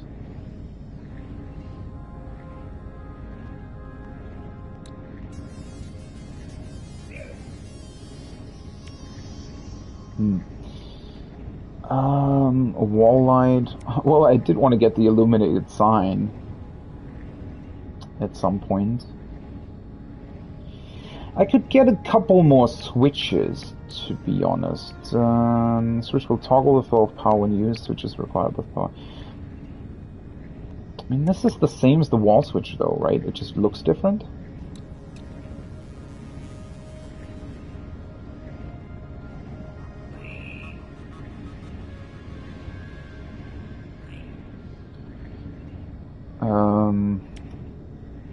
Oh, hello. Agricultural modules. But yeah, I've already... Oh, holy shit, the frame drops. I've already gotten most of these through missions, so I feel like I don't really need to actually unlock the other things. Then in terms of the timber structures, I could get a different door if I wanted to. There really isn't anything that I really want to have at this point. I mean, there are a couple cool window structures. This one looks awesome. Folded sail timber roof. God, the frame drops. What the fuck?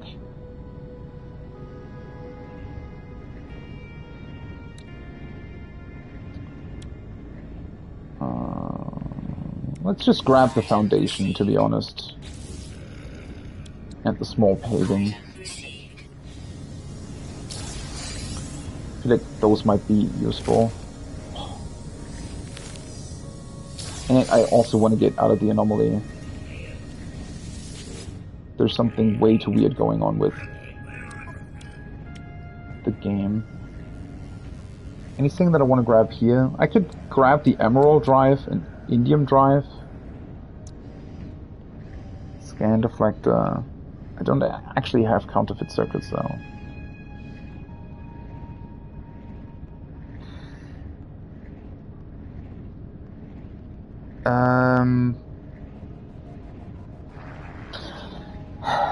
Well, this thing still specifically mentions the cargo scans deployed by system authorities in the search for smuggled goods, right? But I think...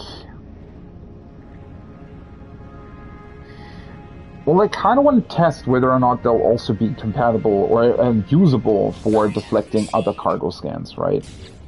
So let's try to build that at some point. Actually write that down.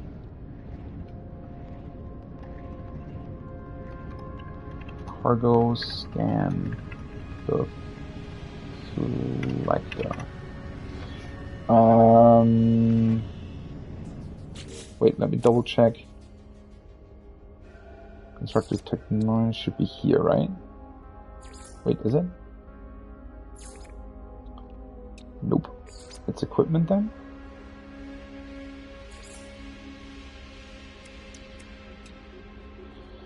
So it requires 2 counterfeit circuits. 2 counterfeit circuits,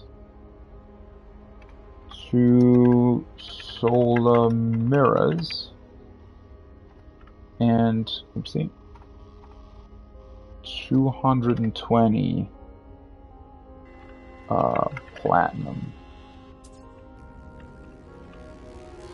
The platinum I definitely don't have, but that's, I think, somewhat easy to get. The counterfeit circuits, I can't craft those, right? Or can I? No. But I think I can buy counterfeit circuits in the pirate system that I visited. So those shouldn't be too difficult to get. And I can build solar mirrors that requires gold, silver, chromatic metal. I have that. Perfect. So I need to grab more platinum, and then I can... And the counterfeit circuits, I need to buy those, and then I can actually...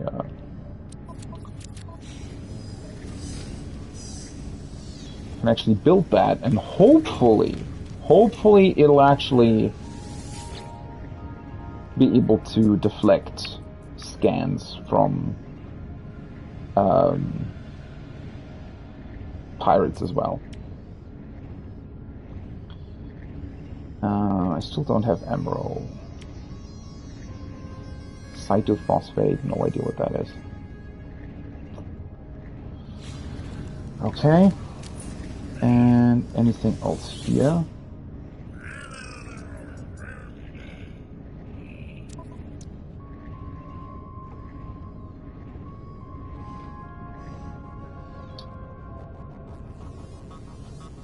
What is the optical drill?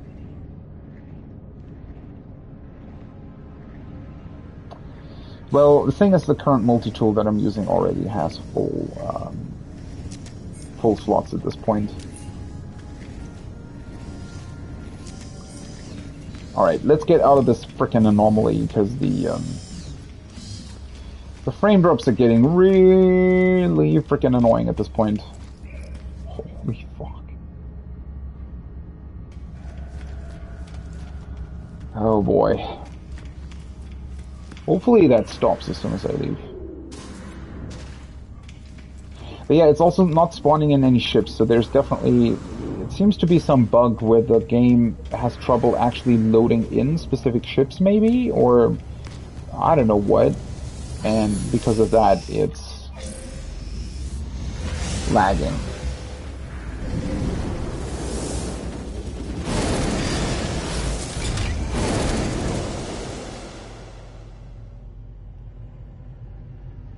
Alright. Let's go to the space station next and grab the upgrade from there.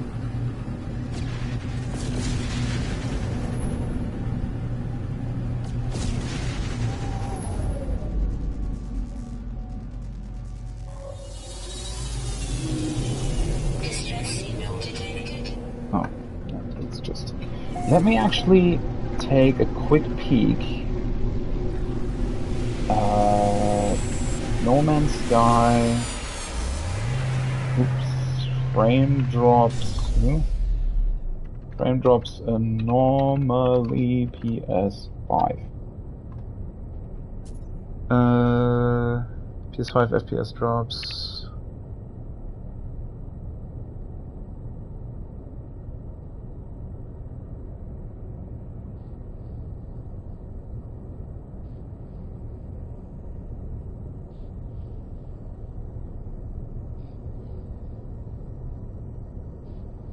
Weird. Those are all really old things.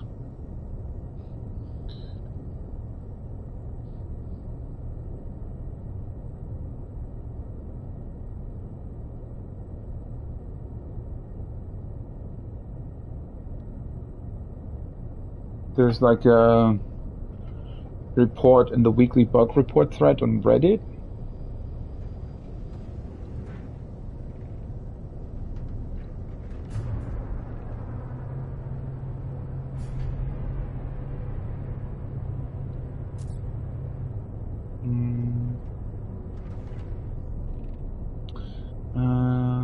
The Windows update.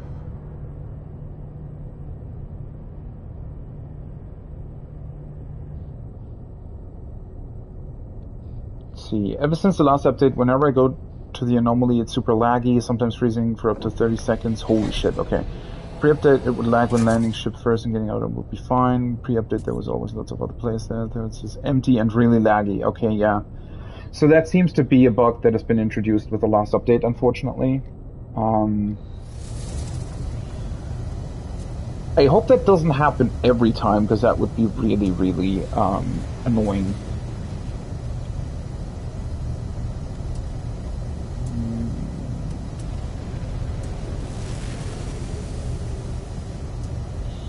After update, no other players in the Nexus, and when there, it's unbearable and freezes, especially with dialogue to iterations. I thought it was menu character and checked the others, and same. Loaded on my PS4 Pro and started a new one there too, same. Hard to do a quest depending on Nexus if it's unusable. Well, it wasn't really unusable, thankfully. It's able to modify MTU to get both to work, but no other players. I was hoping to play with a friend. The fuck's the MTU? Tried the expedition and was awful like Nexus. Those were done without multiplayer. Oh, so it's all the multiplayer stuff apparently. Well, that's bad if it also affects the expeditions, because those are multiplayer only, I think?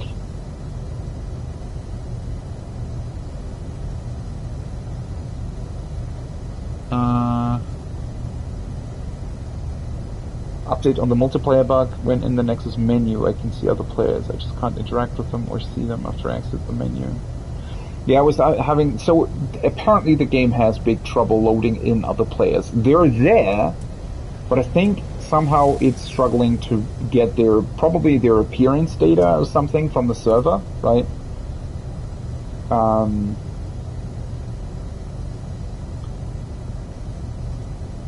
Did find that turning off my network connection resolved the issue. I didn't have any hiccups testing normal.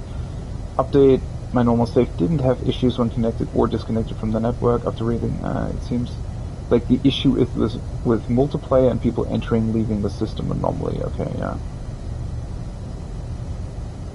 So it's not even necessarily them being there, it's more that, you know, loading in new players that are entering it and stuff is causing issues.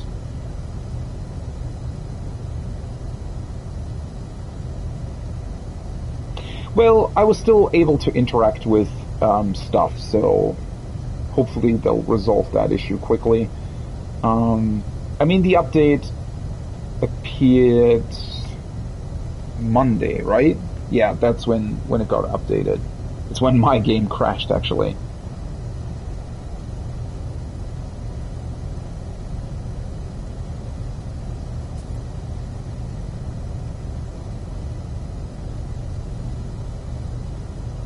Well, that's unfortunate, but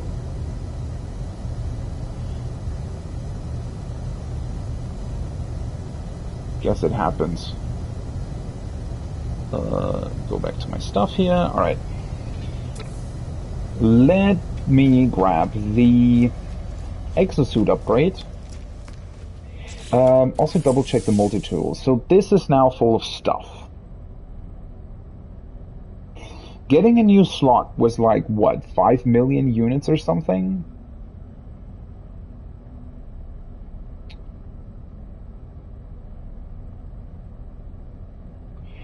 Well, so here's the thing, right? I kind of want to get another slot. Because if all my slots are full, I'm actually not able to look at new upgrades that I get for the multi-tool, right? Because those require you to install them. I could swap over to another one that still has free slots, though. Because to counter that point, I don't necessarily just want to have a free slot on a multi-tool that I'm not using for anything specifically, right? Just feels kind of backwards. 90k, still cheaper. In general, the exosuit upgrades just feel pretty cheap. I kind of appreciate that, but it also definitely diminishes the, I guess, accomplishment you could feel otherwise.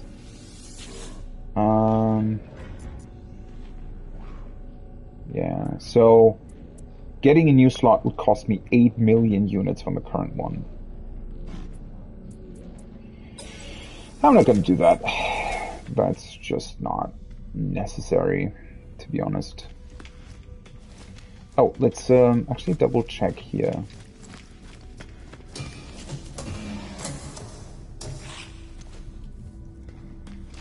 This probably requires Atlas Pass V3, yeah.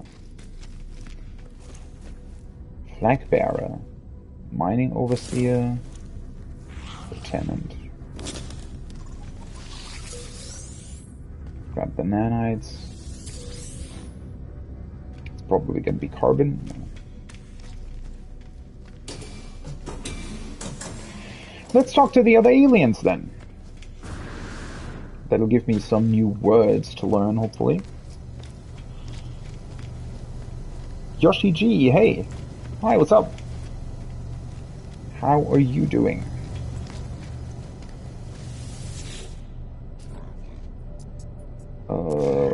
Right, let's just... Oh, Corporal promised me... No, I already have... What? Why is it sometimes spawning...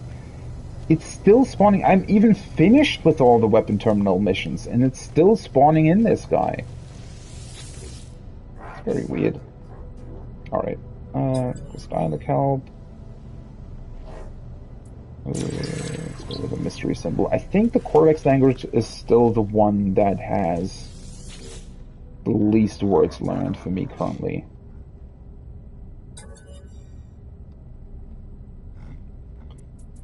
Let's go with a mystery symbol as well. Hello, you look interesting.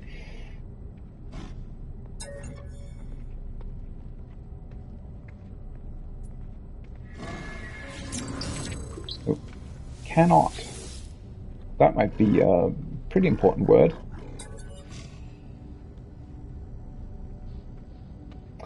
I do very much still wish that they wouldn't actually display all the dialogue every single time.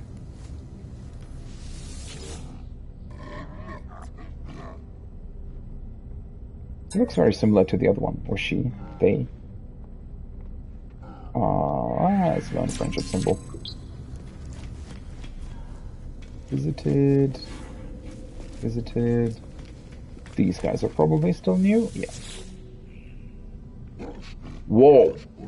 Death, death, death, death, death. Joyful warrior. That's a sure way to start a conversation. Holy fuck. The warrior's making snarling noises that sound strangely upbeat.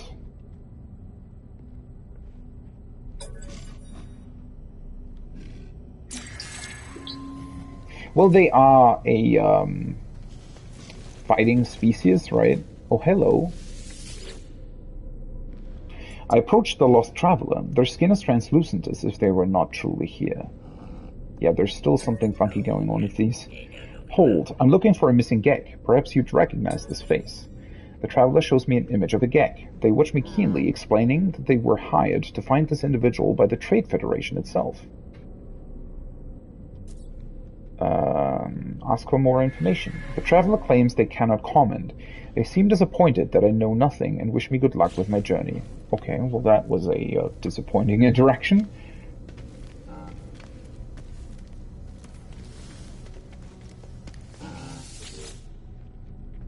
Wait, did they spawn in 3 that are looking exactly the same?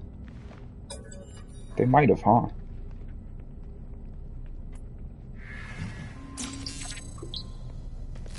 The mystery symbol. Visited. I think this might be all of them.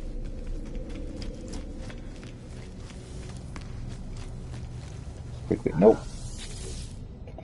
You're new as well. Oh, hello. Viking High Command insist warrior help pathetic interloper coward. You're Honquiara, whatever that means. Did you just call me pathetic?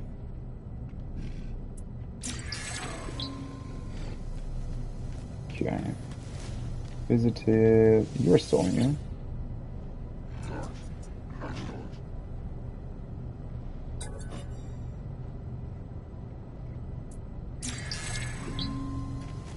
Okay. Honestly, I still think that it's just the best to go for the mystery symbols first, because those are just sort of main... what are they called? Well, just very common words, right? Stuff like and, or, I. That seems to be very helpful. Oh, also let me actually unpin this. But do I want to unpin it? Yeah, let's unpin it for now. I don't really need it. I want to do this first. As much as I want to install the thing, I do want to take a look at this system first and everything here and do the archive retrieval stuff and whatnot.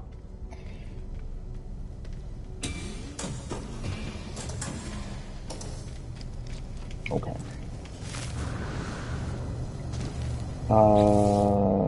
Let's take one look at the milestones, though. I do want to see how many words did I learn. Wait, I still have only 40 words learned in the Genk language? It's 86 in the Viking language. And that's still only 4 out of 10 steps? Holy shit. Wow. And 39 Corvex words.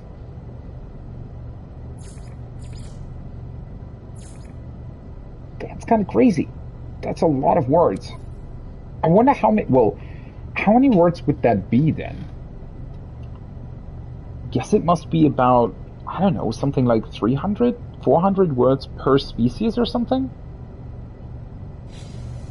Which does sound kind of crazy, right? That will take a long time to get those.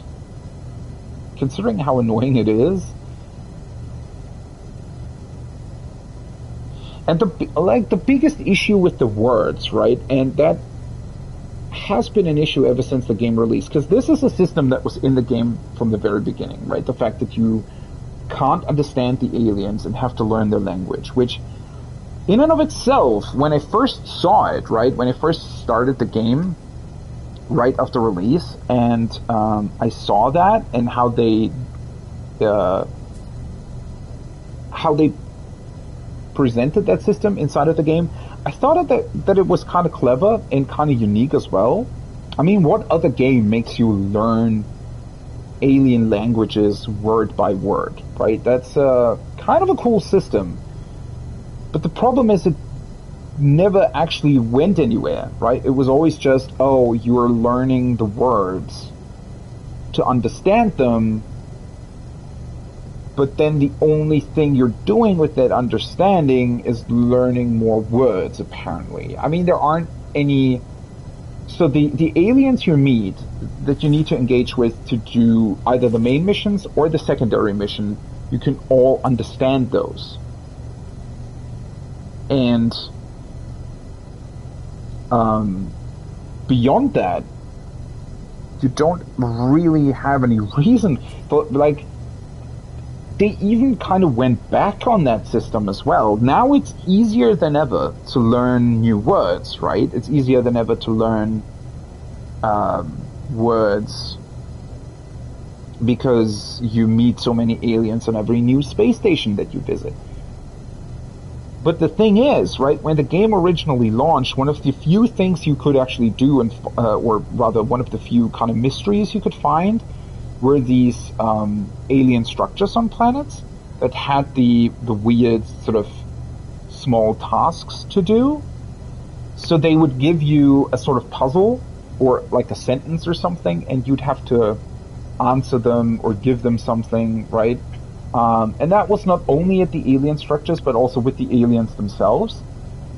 But in order to figure out what the right answer was, or what kind of material they actually required, you would have to understand them, right? So being able to learn more words and to kind of figure out, maybe from understanding half the sentence or something, you would then be able to properly fulfill their requests. But now, after all these updates, it seems as if you you meet a lot more aliens, so it's a lot easier to understand their language, and there is even a translator thing that you can install on your exosuit to, well, I presume just auto-translate everything they're saying. While at the same time, they massively seem to have reduced these encounters, right? Where you can actually utilize your language skills in order to figure out what they need. It's very, very rare that aliens will actually demand anything of you, or have some sort of very small dialogue puzzle to solve. And the same goes for the structures that previously were, well, not necessarily common, but a lot more common than what they seem to be now. Now, I suspect that they didn't actually make those less common, but instead it's because of all the new stuff they introduced. It's just way less likely for you to find aliens that need help, or those structures that request something of you in an alien language. But beyond that, the whole word learning system, and yeah, it doesn't really go anywhere, right? There isn't really any sort of meaning to it. I wonder why they never expanded on that. I mean, granted, I don't know what else the game still contains, right? In terms of new updates. So it might be that once you're through the main mission, for example, maybe there are other secondary missions, or maybe it's, I also haven't done any faction missions at this point, right? So you can also do faction missions. I wonder if those maybe utilize your language skills a bit more. So it might be that there are actually elements in the game that I just haven't engaged with up until this point that do require learning those languages, because otherwise it's a pretty wasted system, and it's a kind of a, as I said, it's, well, I guess it's not necessarily super cool or anything, right? It's definitely not the most engaging system ever, but I really, really like the idea behind it a lot. And so I really want them to do something with it, right? Just not quite sure what the best sort of idea would be there. But anyways, that being said, let me go and actually take a look at the planets that we found.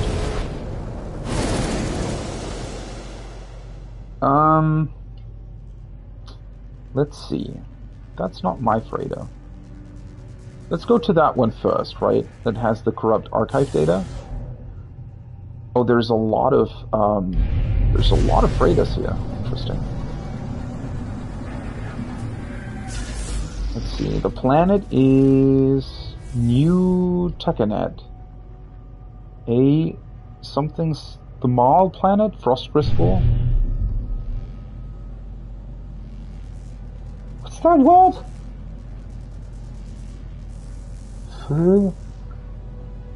Something Lamal.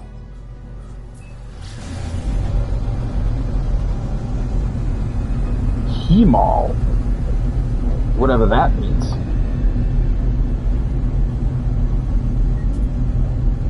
Well, it's definitely a cold planet if it has frost crystals on it.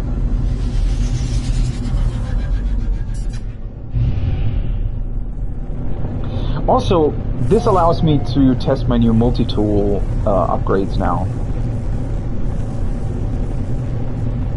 Because now I should get about 3 times the amount for discoveries, I think, or maybe even close to 4 times the amount. Oh, I like this planet. It's kind of similar to another one that I've already found, but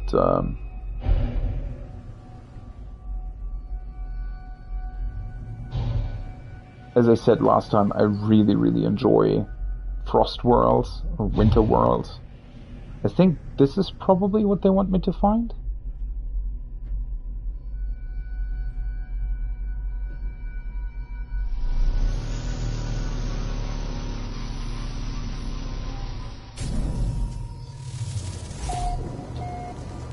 Icy, frequent, abundant, generous. Okay. Oh, hello. What the fuck are those?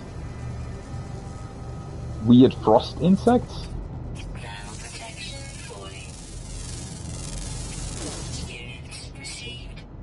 Holy shit. That was 130,000 units for one scan. What the actual fuck? 19k. Holy shit. I really, really, really like that they did this, right? That they introduced getting more units for scans. 69k, nice.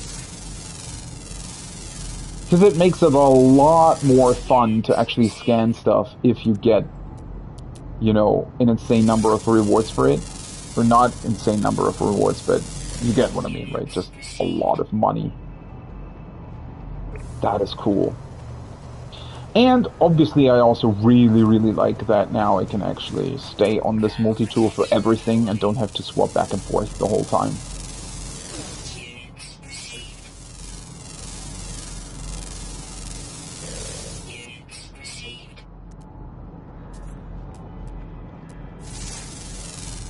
I guess the only downside to this would be that now it's actually a lot easier to grab units by just landing on a planet and scanning stuff rather than having to engage with other systems in the game. But then again, you know, defeating pirates, for example, isn't necessarily that much more difficult either, so...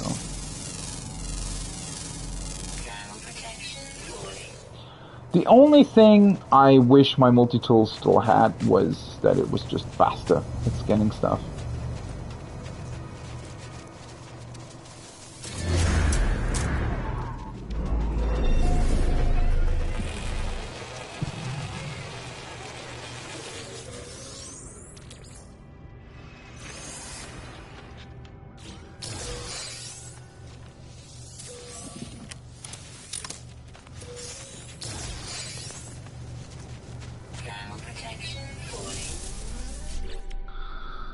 Alrighty. Dihydrogen. Well, now that I have a bunch more slots in my inventory, I don't need to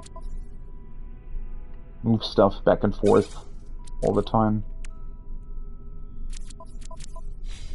Man, I can't wait to actually get to enough systems to also upgrade my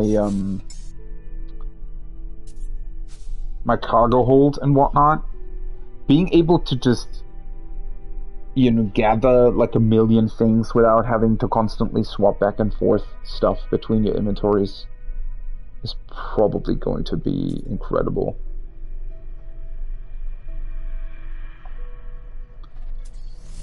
Alright.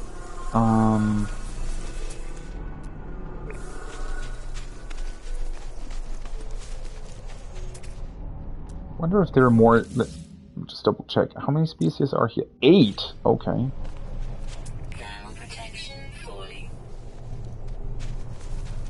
Suit power cells depleted. Oh, right. I wanted to actually do this. Completely forgot about that. I still hate that you can't do that within the ship, right? There's... It goes back to the jankiness that I mentioned a number of times now, but... Why the hell can you not swap back and forth between...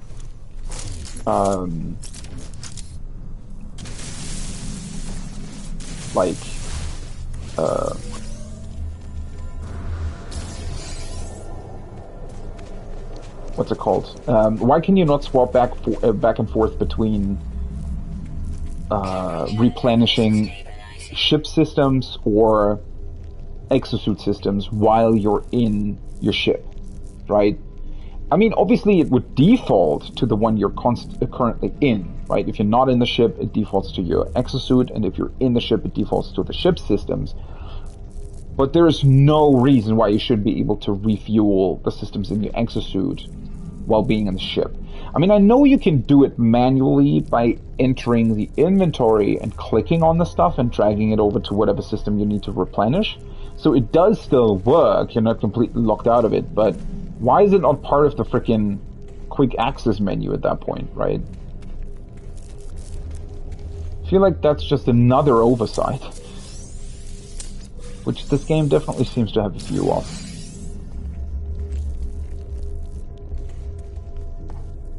Alright, anything back here before I take a look at the thing? Viscous fluids. Yeah, doesn't really matter.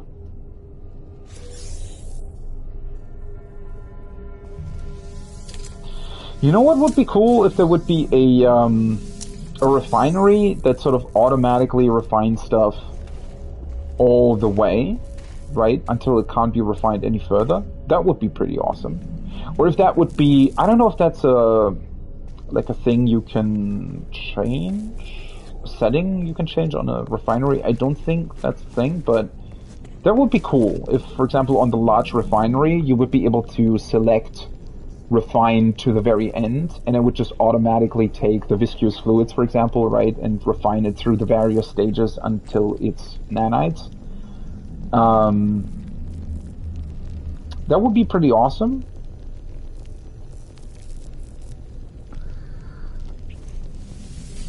But I don't think that's a thing currently. Anyways, I've reached the location marked by my base computer. The remote archive terminal hums, awaiting my input. Attempting to read memory at 0x000FF1A. Did it know that I had done to it? Did it know what I had done to it? Was it angry, upset, alone, afraid? Could a sentinel feel such things? It hovered before me, its light catching upon 1,000 crystal shards all around. And as I moved on, it traveled by my side. That night, I dreamt of the warp cage, but there was no more pain within. The drone looked at me, and I knew that I had been forgiven. I had fixed it. I had answered for my sin. I shall call it Laylabs. The fuck? Wait, so the iteration before me, or my former self in another universe or something, had actually taken a sentinel and made them their pet or something like that? I searched the physical cache attached to the terminal. Whoever recorded this message also left a piece of technology. A mining beam module, okay. And now it takes 6 hours to get additional. Okay.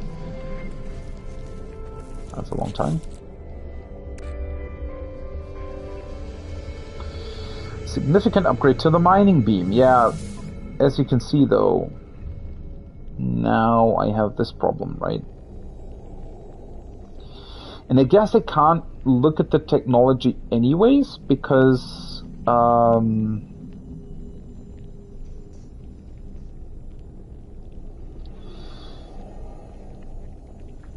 the only way to actually look at what this technology does is to install it on another multi-tool, but doing that would also make it so that I wouldn't be able to move it over to my current one, right?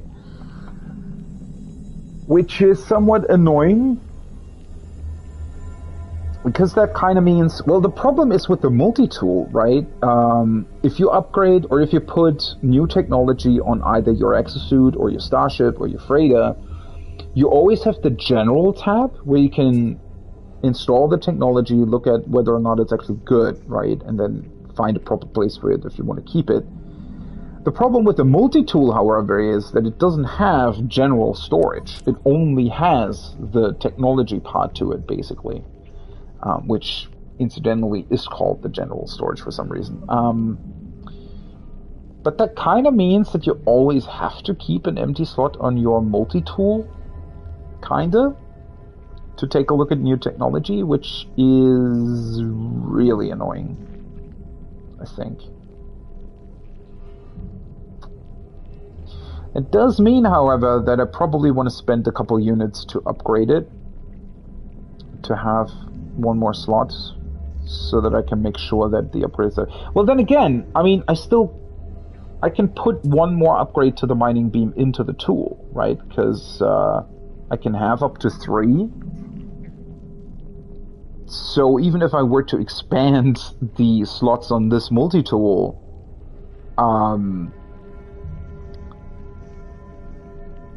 I would immediately fill it up with this upgrade, right? Because there's no reason not to keep the upgrade, unless it's only like 1% or something.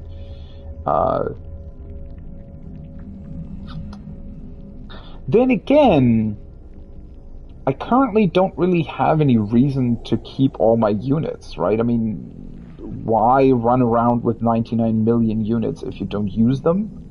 So I could literally just buy like 2 multi-tool upgrade slots.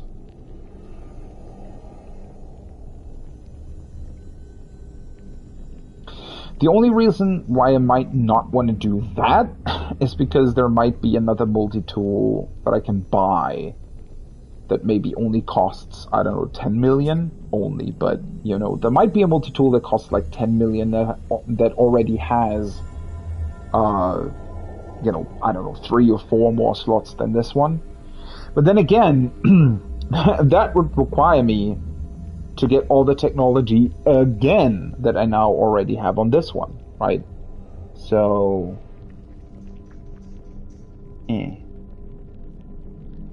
Which I just realized that's also kind of annoying with multi-tools in general, right? Because it means that I basically have to keep this all the time now, because upgrading a new one with the same stuff gets more and more complicated.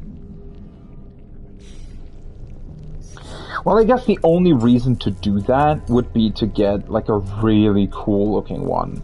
So I mean, I have this one, but as much as I like it, it's, you know, it's not looking cool enough to make it worth it to get all the upgrades again and install them, right?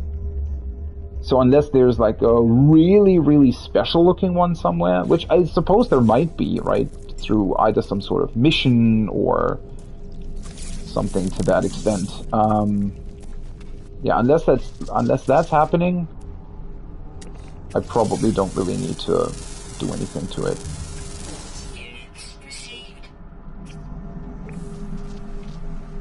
Or rather, I need to do something to my current one, which is upgrade its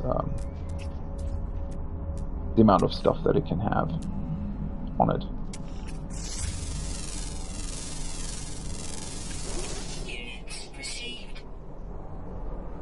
Man, I guess the thing that I scanned first must have actually been pretty rare. The fuck is that?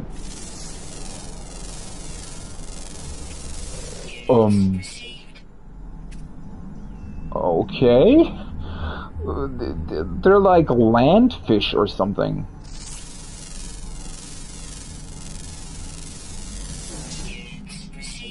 Oh, I thought that was another species, but it wasn't. I still need 3, so it's not really worth it to wait for those.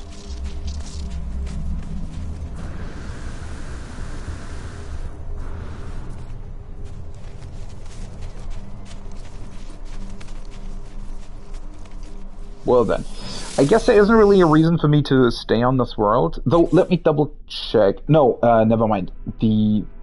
Both other missions require me to get a Gravitino ball, correct? But, that being said, let me go back to my catalog, because I do want to install this thing, right? So that requires me to get counterfeit circuits 2, which I can acquire in an outlaw system. I think that's where I'm going to fly last. Solar mirrors, gold, silver, chromatic metal. I already have that stuff, so I need to just...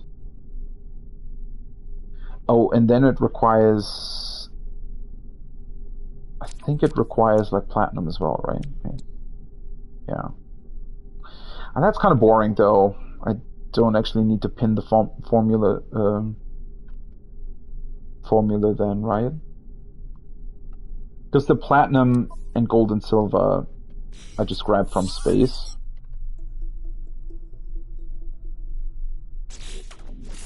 The only annoying part is that it constantly wants you to put it into the inventory, right?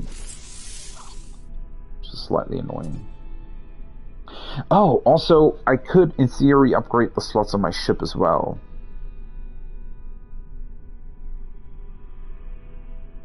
Upgrading the ship slots is really weird, though, because I don't think you can actually decide where to put the slot.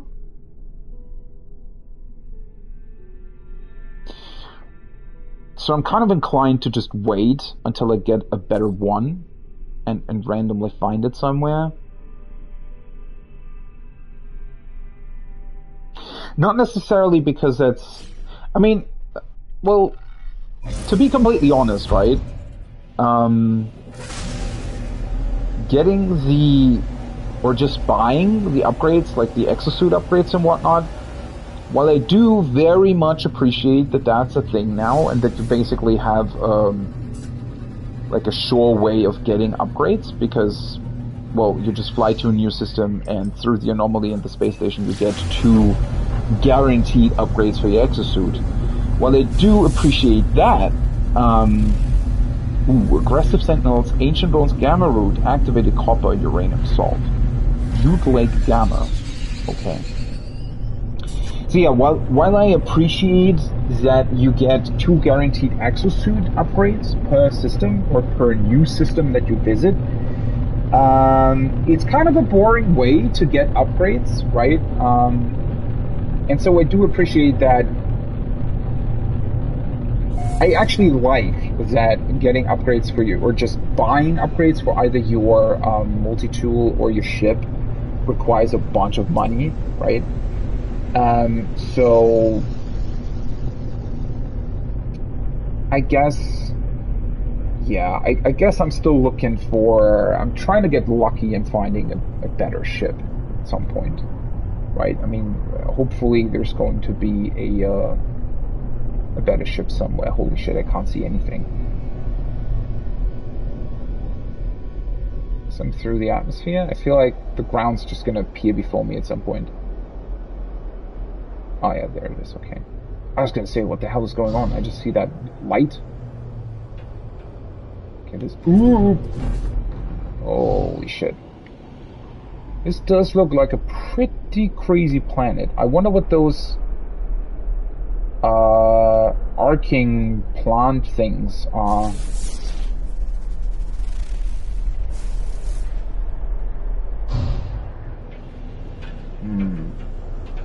I wonder if this planet has aggressive sentinels, can you actually find like houses on these types of planets?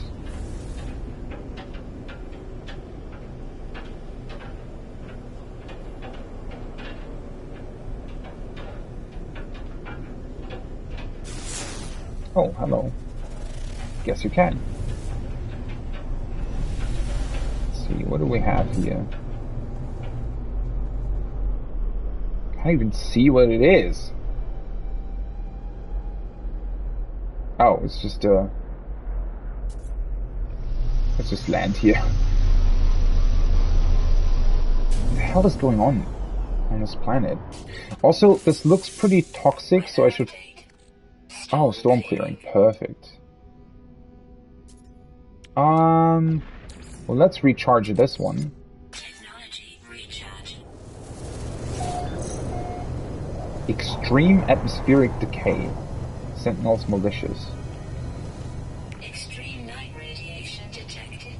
Okay, so it's Extreme radiation. sentinel planet. Sentinels already coming out to me. Yeah, I know. Stop bothering me. Oh, there are gravitino balls here. Perfect. Let's grab those.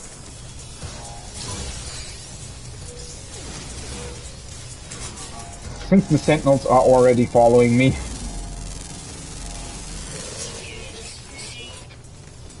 Right. Let's just quickly scan a bunch of stuff.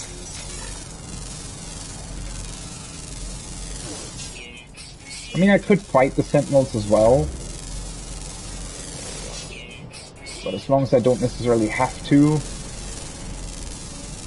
kind of want to avoid that. The cool thing is that while they are attacking me, you know, I have more than enough shield power and whatnot to disengage if I wanted to. These crystal structures are pretty awesome. Okay, let's chart the sector.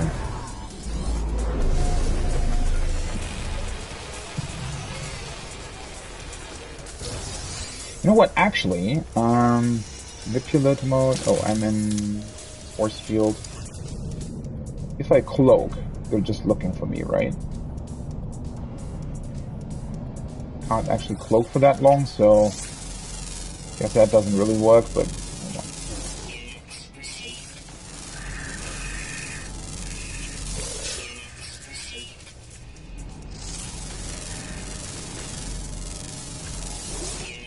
There is a lot of interesting stuff here, though. Oh, hello. What was I just looking at? At least I grabbed 3 Gravitino balls, so that's pretty cool. I did want to take a look at... Can't scan the big things, right? Wasn't there... Oh yeah, there's another one of these really crystals here, but I guess that's just a sort of structure...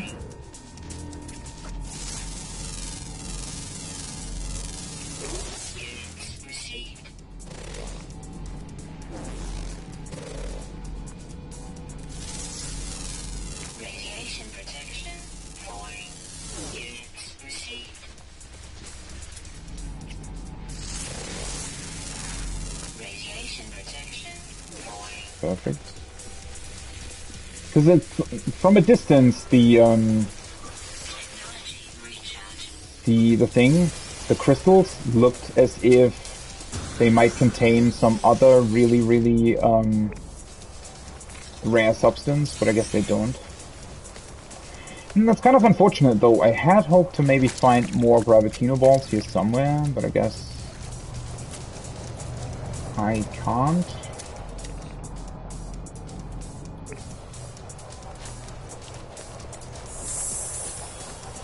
These big sort of plant-looking things are really interesting.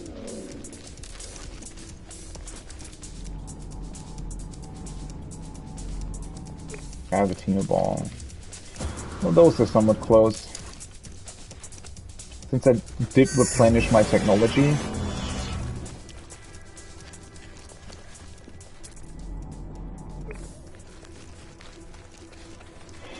Just grab a bunch more. I think it'll activate the Sentinels right away again, yeah. Oh, that's also why I got 3. I was gonna say, it was a little bit strange that it went from... Because I thought that if they were to discover me, right, I would basically just... Oh, I can't scan this either? What the hell is this then?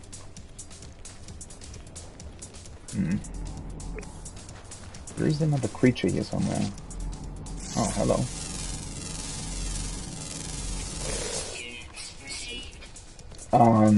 I was wondering, because I thought that, you know, if I was found by the Sentinels and they basically only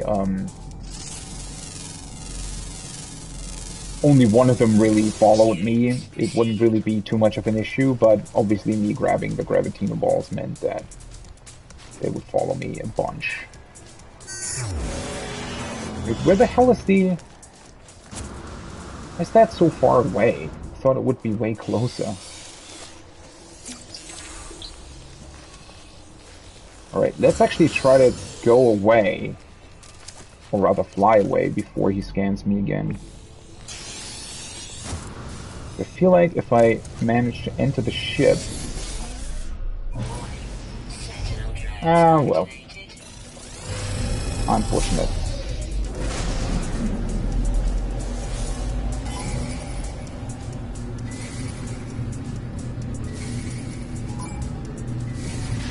Well... kill these guys then.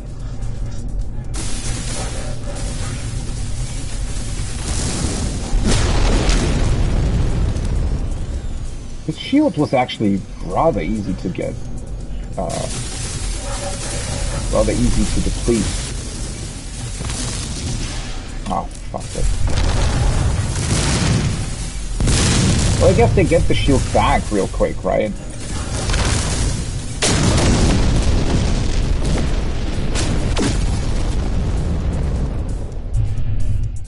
I don't remember. Do I actually have to kill all of them, or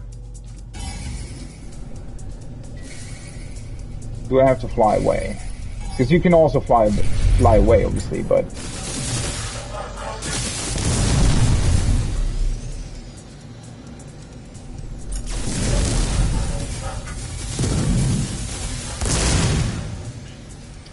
it can be somewhat annoying because they get their shield back so quickly, right? Oh, for fuck's sake.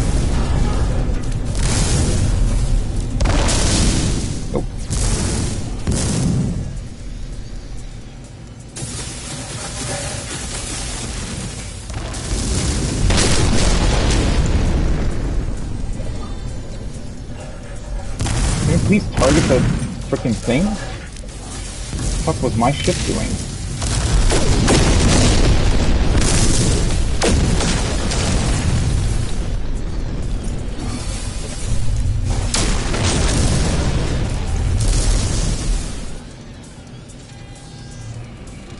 They're doing some really weird maneuvers.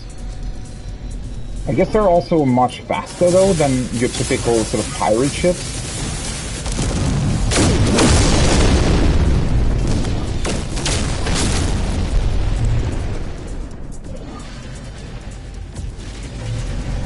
Alright, so I guess you need to fly away.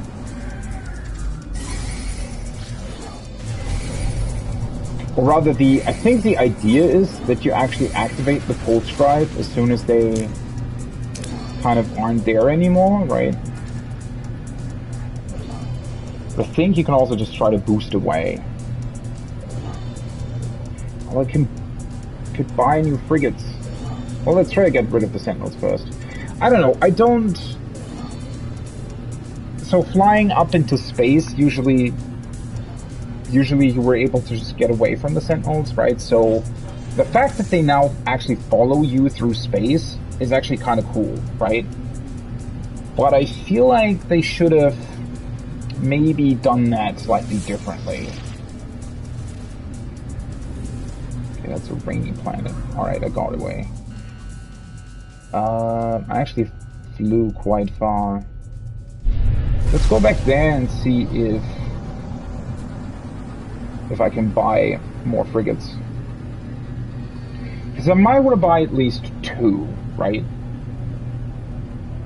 Especially if they're potentially proficient at fighting. What am I missing? So I have 1 trade and 2 mining vessels, right? So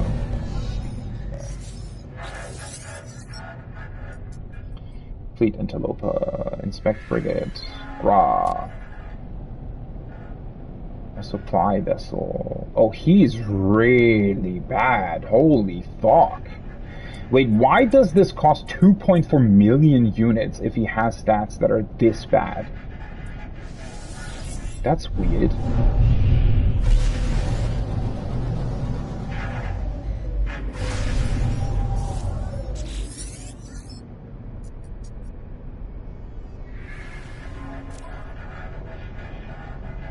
I don't know, do the stats not actually correspond to that? This, by the way, this looks awesome.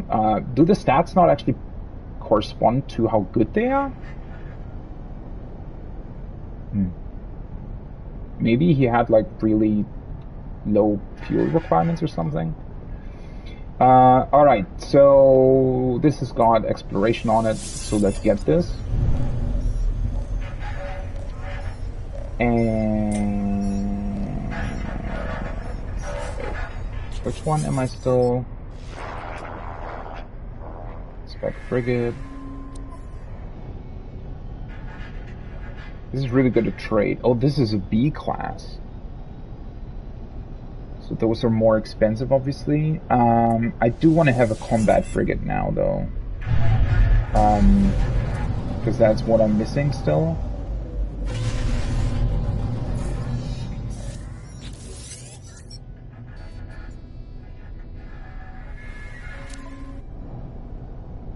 Oh, another really bad one. I wonder if there's a way to sort of visually differentiate between them and what they can do. It's not the other really bad one that I talked to earlier, though, right?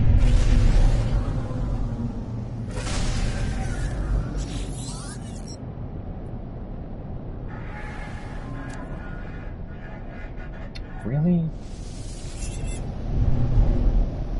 Distress signal detected.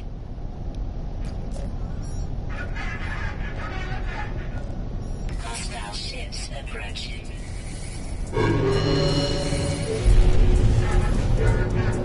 Yeah, I don't want to do that. Sorry. Alright. That's the planet that I just scanned, right? Yeah. Let's fly over there. I do need to remember to get more, platinum. So that I'm actually able to build the thingamadoo. The scanner. Cargo scan deflector. That's the word that I was looking for. I guess I'll just try to do that. Well, I could just try that in general, right? Just find platinum.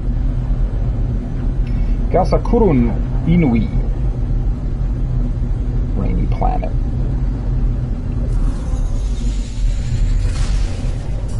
Yeah, let's just do that next time I'm in space. And emergency comms?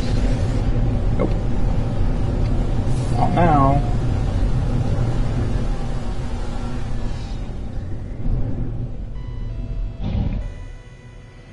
Yeah, I don't know. This planet also looks... I mean, I already visited a planet that had a very similar color scheme to this one. With like blue grass and orange palm trees.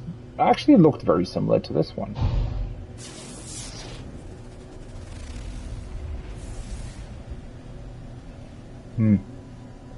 Yeah, I don't know. That is certainly... I mean, obviously I get how difficult it is to, you know, make these randomized systems actually random enough. Oh, yeah, that's not a building. To where they feel very engaging, right? And truly random, I guess. But...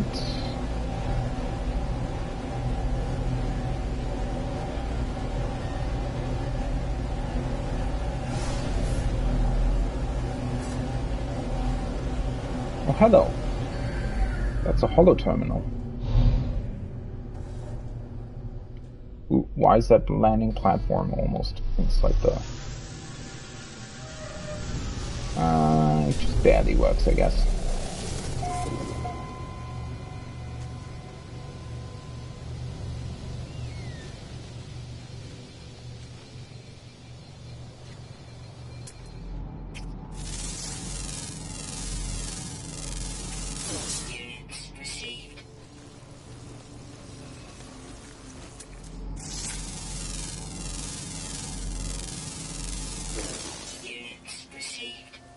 Let's grab the rusted metal.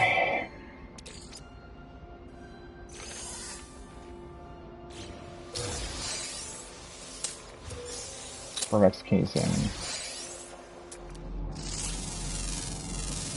I kind of need to remember, actually, that I got the Gravitino bolts now for the other missions.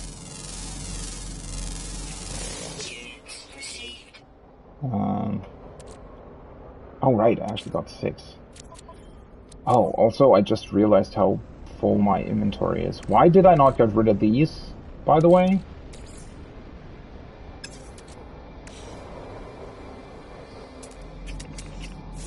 That's a big bug.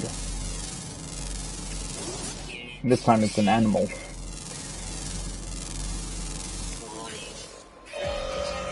Oh, for fuck's sake, really? That also happens way too frequently. Oh yeah, I can craft another one. Let's move these over to the ship. Let's move these over to the ship. I guess this is better. And this. Man, I got 2 new slots from Exosuit, and I'm still struggling with my inventory.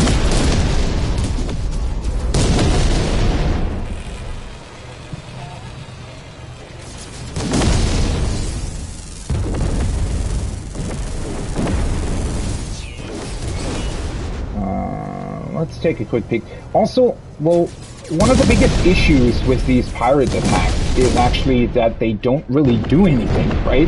I mean, they're literally just attacking the structure, and but it's not blowing up or anything. There is no reason to defend it, because their attacks don't actually do anything to it. It's just a way for you to get, you know, well, to be able to fight more pirates, and I guess possibly get some materials and whatnot. But it's just kind of pointless in a way, unfortunately. Buried cache. Wait, did I ever... What are these buried caches actually? Wait, where is it?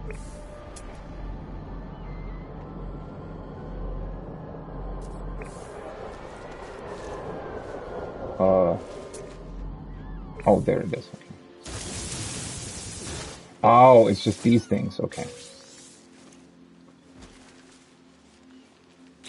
Species record.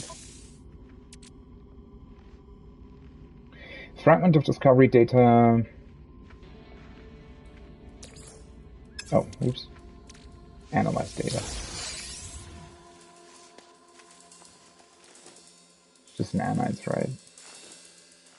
I mean, it's not bad in terms of nanites, but...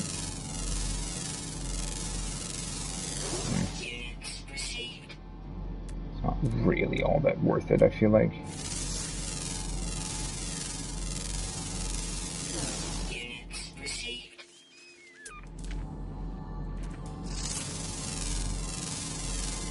Let's just scan as much as I can, you know, all the stuff that I see, and then...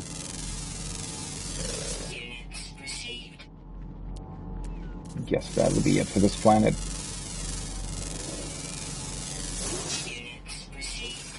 Yeah, I don't know what I'm thinking about this being so very similar to another one I've already seen. It's even the color scheme that is very similar, which is bothering me slightly.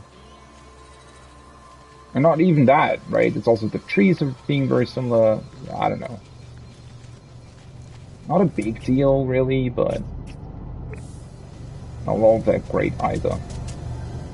By the way, is there actually any point to these holo terminals if you're not on like a main mission or anything? I'm guessing I'm gonna check that as soon as I'm actually done with the main missions.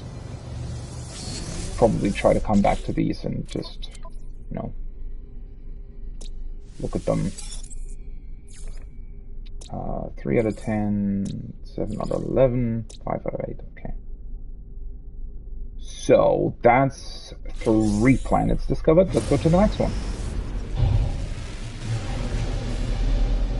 But before I do that, as I said, let's try to grab some platinum.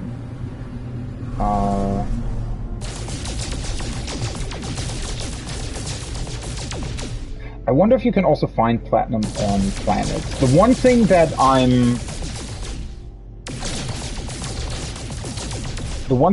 actually kind of, well, not bothered by, but that I don't like all that much, is the fact that it's very difficult to actually find sort of specific minerals in space. I mean, it's not exactly difficult to find like gold and silver and whatnot, Right? I mean, I literally just flew up into space and now I'm inside of a... Why can I not hit it? See, this is also annoying, that the distance at which you can actually hit things in space is somewhat inconsistent, I feel like.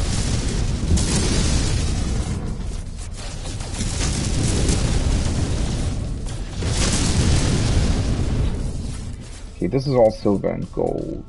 Silver, gold. Where is it putting the tritium? Analyze this.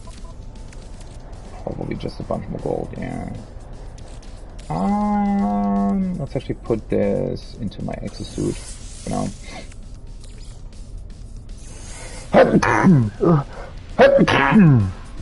Sorry about that. Where the heck did that came from? Let's analyze these as well. They usually contain quite a bit of stuff. Distress signal detected. Hostile ships approaching. Yeah, I don't want to do that right now. What the fuck is that? Why was that creature here? Wait, what's happening?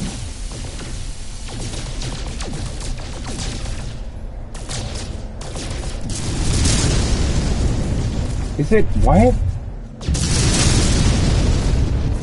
Sometimes I feel like the game is also showing you asteroids that don't actually exist anymore. That's especially weird when you're trying to specifically scan for tritium, right? Because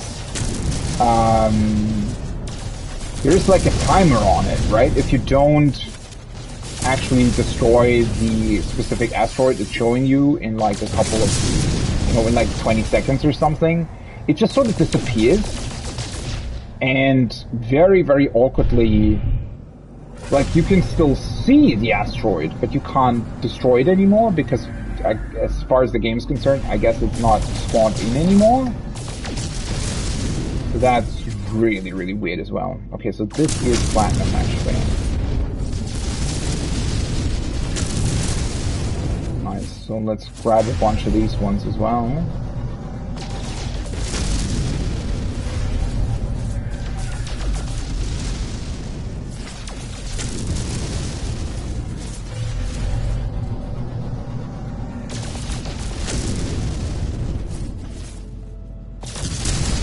Wait, so some only contain gold and some contain platinum, okay.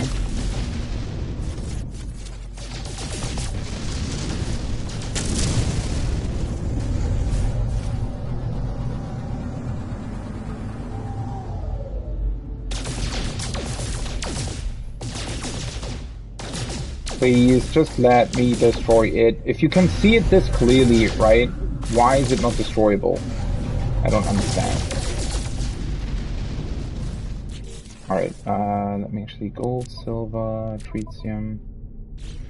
44 platinum? Oh boy, it's gonna take a while, isn't it?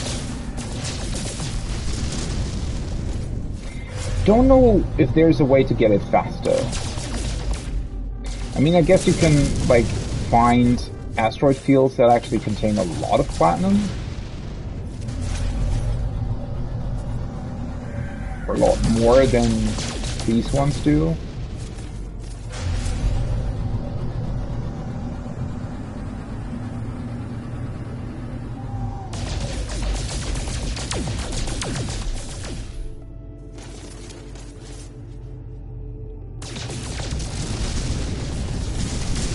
The most annoying part about this is that they sometimes just contain gold instead of platinum.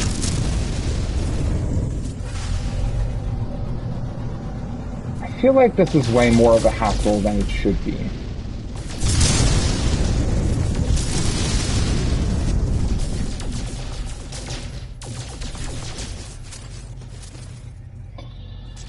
Okay, what are we at? 78, seriously?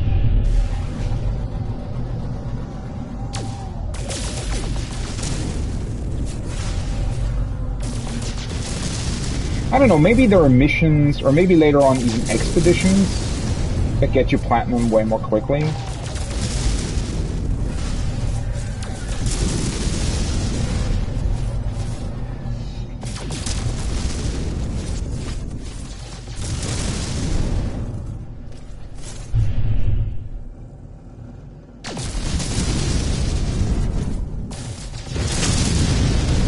At least it seems like it's respawning these kinds of asteroids, right? So as soon as you have found a way to get platinum,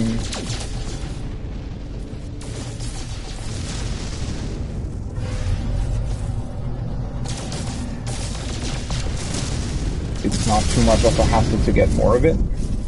It just takes some time.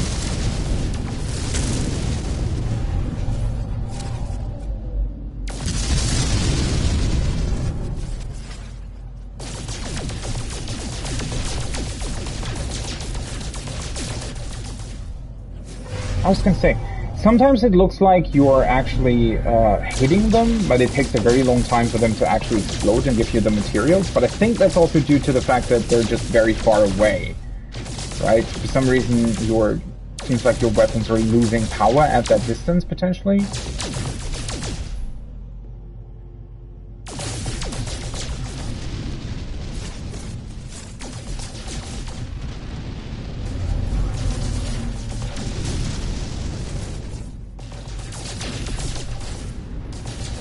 Still don't understand why some of them actually contain gold, though.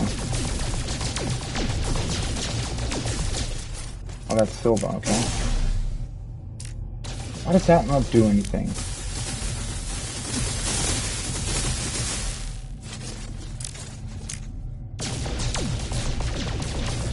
I wish I would find a big asteroid like this, right, that contained platinum. That would be pretty awesome. Wait, maybe these ones too? What are these ones? They're not that big though, right? Oh, that's tritium. Oh, that's unfortunate. Well, at least you can visually distinguish between them. That's a pretty cool thing. I do appreciate that.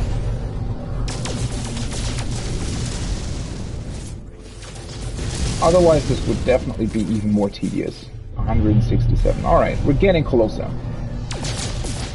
I don't know how much platinum I still have in my base, unfortunately. I think it's only like 20 or something, so I really don't want to risk, you know, not getting the full amount that I need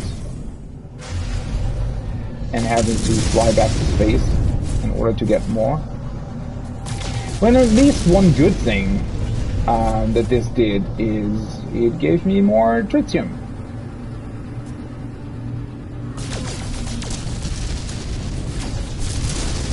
I don't have to get more of that.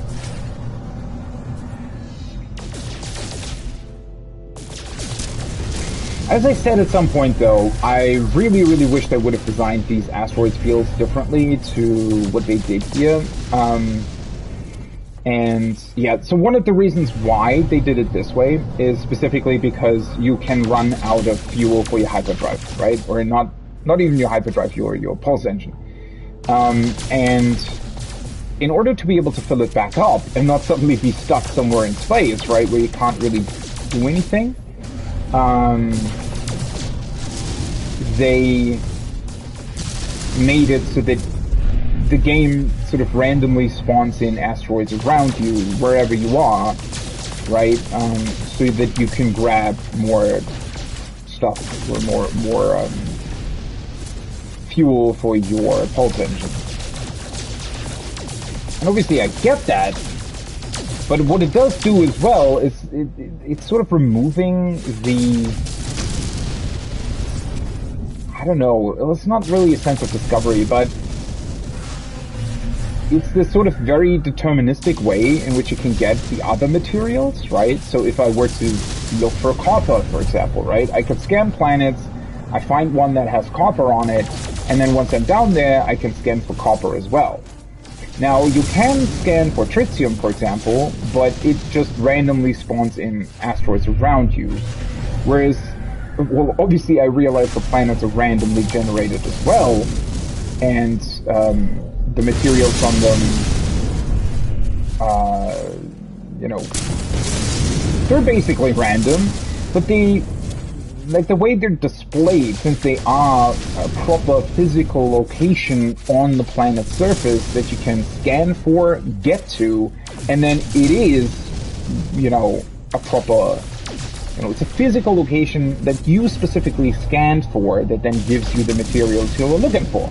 And that whole process just feels a lot more engaging and a lot more immersive, right? That's, I think, the biggest thing, that this sort of random spawning of certain asteroids for certain materials in space just isn't very immersive. And I would have liked them to do something maybe akin to what EVE Online does with their asteroid fields, where there is some, like, their asteroid fields are a specific location in space, right? So as soon as you're in a system, you can... Well, in EVE Online, the way it works is if you're in a system... Well, that's actually enough. That's good. So we can fly to another planet now. Already been to that one, right? So let's check out that one. I think that should be one that I haven't discovered yet.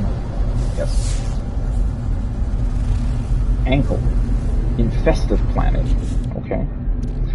Let's see, let's also open up these ones. Noise.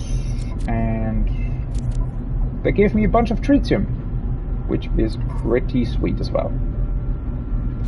But yeah, so the way it works in EVE Online is that if you're in a system, right, so as soon as you get to a normal system, like a charted system, right, there are also wormhole systems and whatnot, but let's just assume kind of a normal system, right? It immediately basically shows you all the available locations that you can warp to.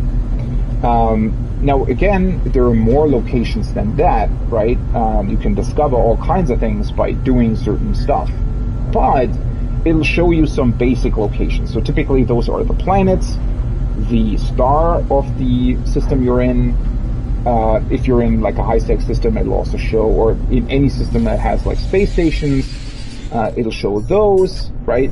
So it'll show all that stuff. But what it also shows you is mineable asteroids, right? So it'll show asteroid belts, and then I think the way it worked, that you can like hover on a belt, and then it'll also show you specific asteroid fields within that belt. And you can, in order to get information about what can be mined within a system, I don't know how that works. I don't remember it that well, and they might have also changed it. I mean, it's been, what, like almost 10 years now since I played EVE Online, which is kind of crazy to think about, but I think I played it in like 2012 or something. Anyways, though, I don't know, it just... Again, it makes it a lot more immersive, and it feels as if those asteroid belts and asteroid fields are actually there, right? They're a physical location, there is a reason for them existing, and all that neat stuff, right? And I think it actually even works that way where they, as soon as one is actually depleted, it also gets removed from the warp list or something. So it does spawn in new ones, and it also... like if they're depleted, it'll completely disappear basically. So in that way, they are also spawned in randomly, but in a way that feels more immersive and feels as if they're actually there, right? Much like the, for example, copper stuff or the gravitino balls and whatnot on planets, right? In No Man's Sky. So I just wish that they would have done the same for the asteroid fields. Obviously, you'd have to find a way to design the pulse drive to where it, what the fuck is that? To where it doesn't need tritium anymore, right? So the pulse drive would have to be designed slightly differently, but then again, I think that wouldn't be too much of an issue. What the hell is this? This looks rather intriguing, doesn't it? Huh. wait, what was that?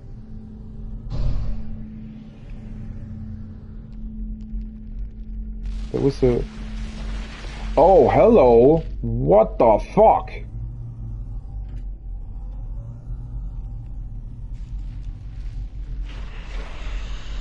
So there's some big aggressive worms on this planet that attack you? I think it shows you the location of where they are.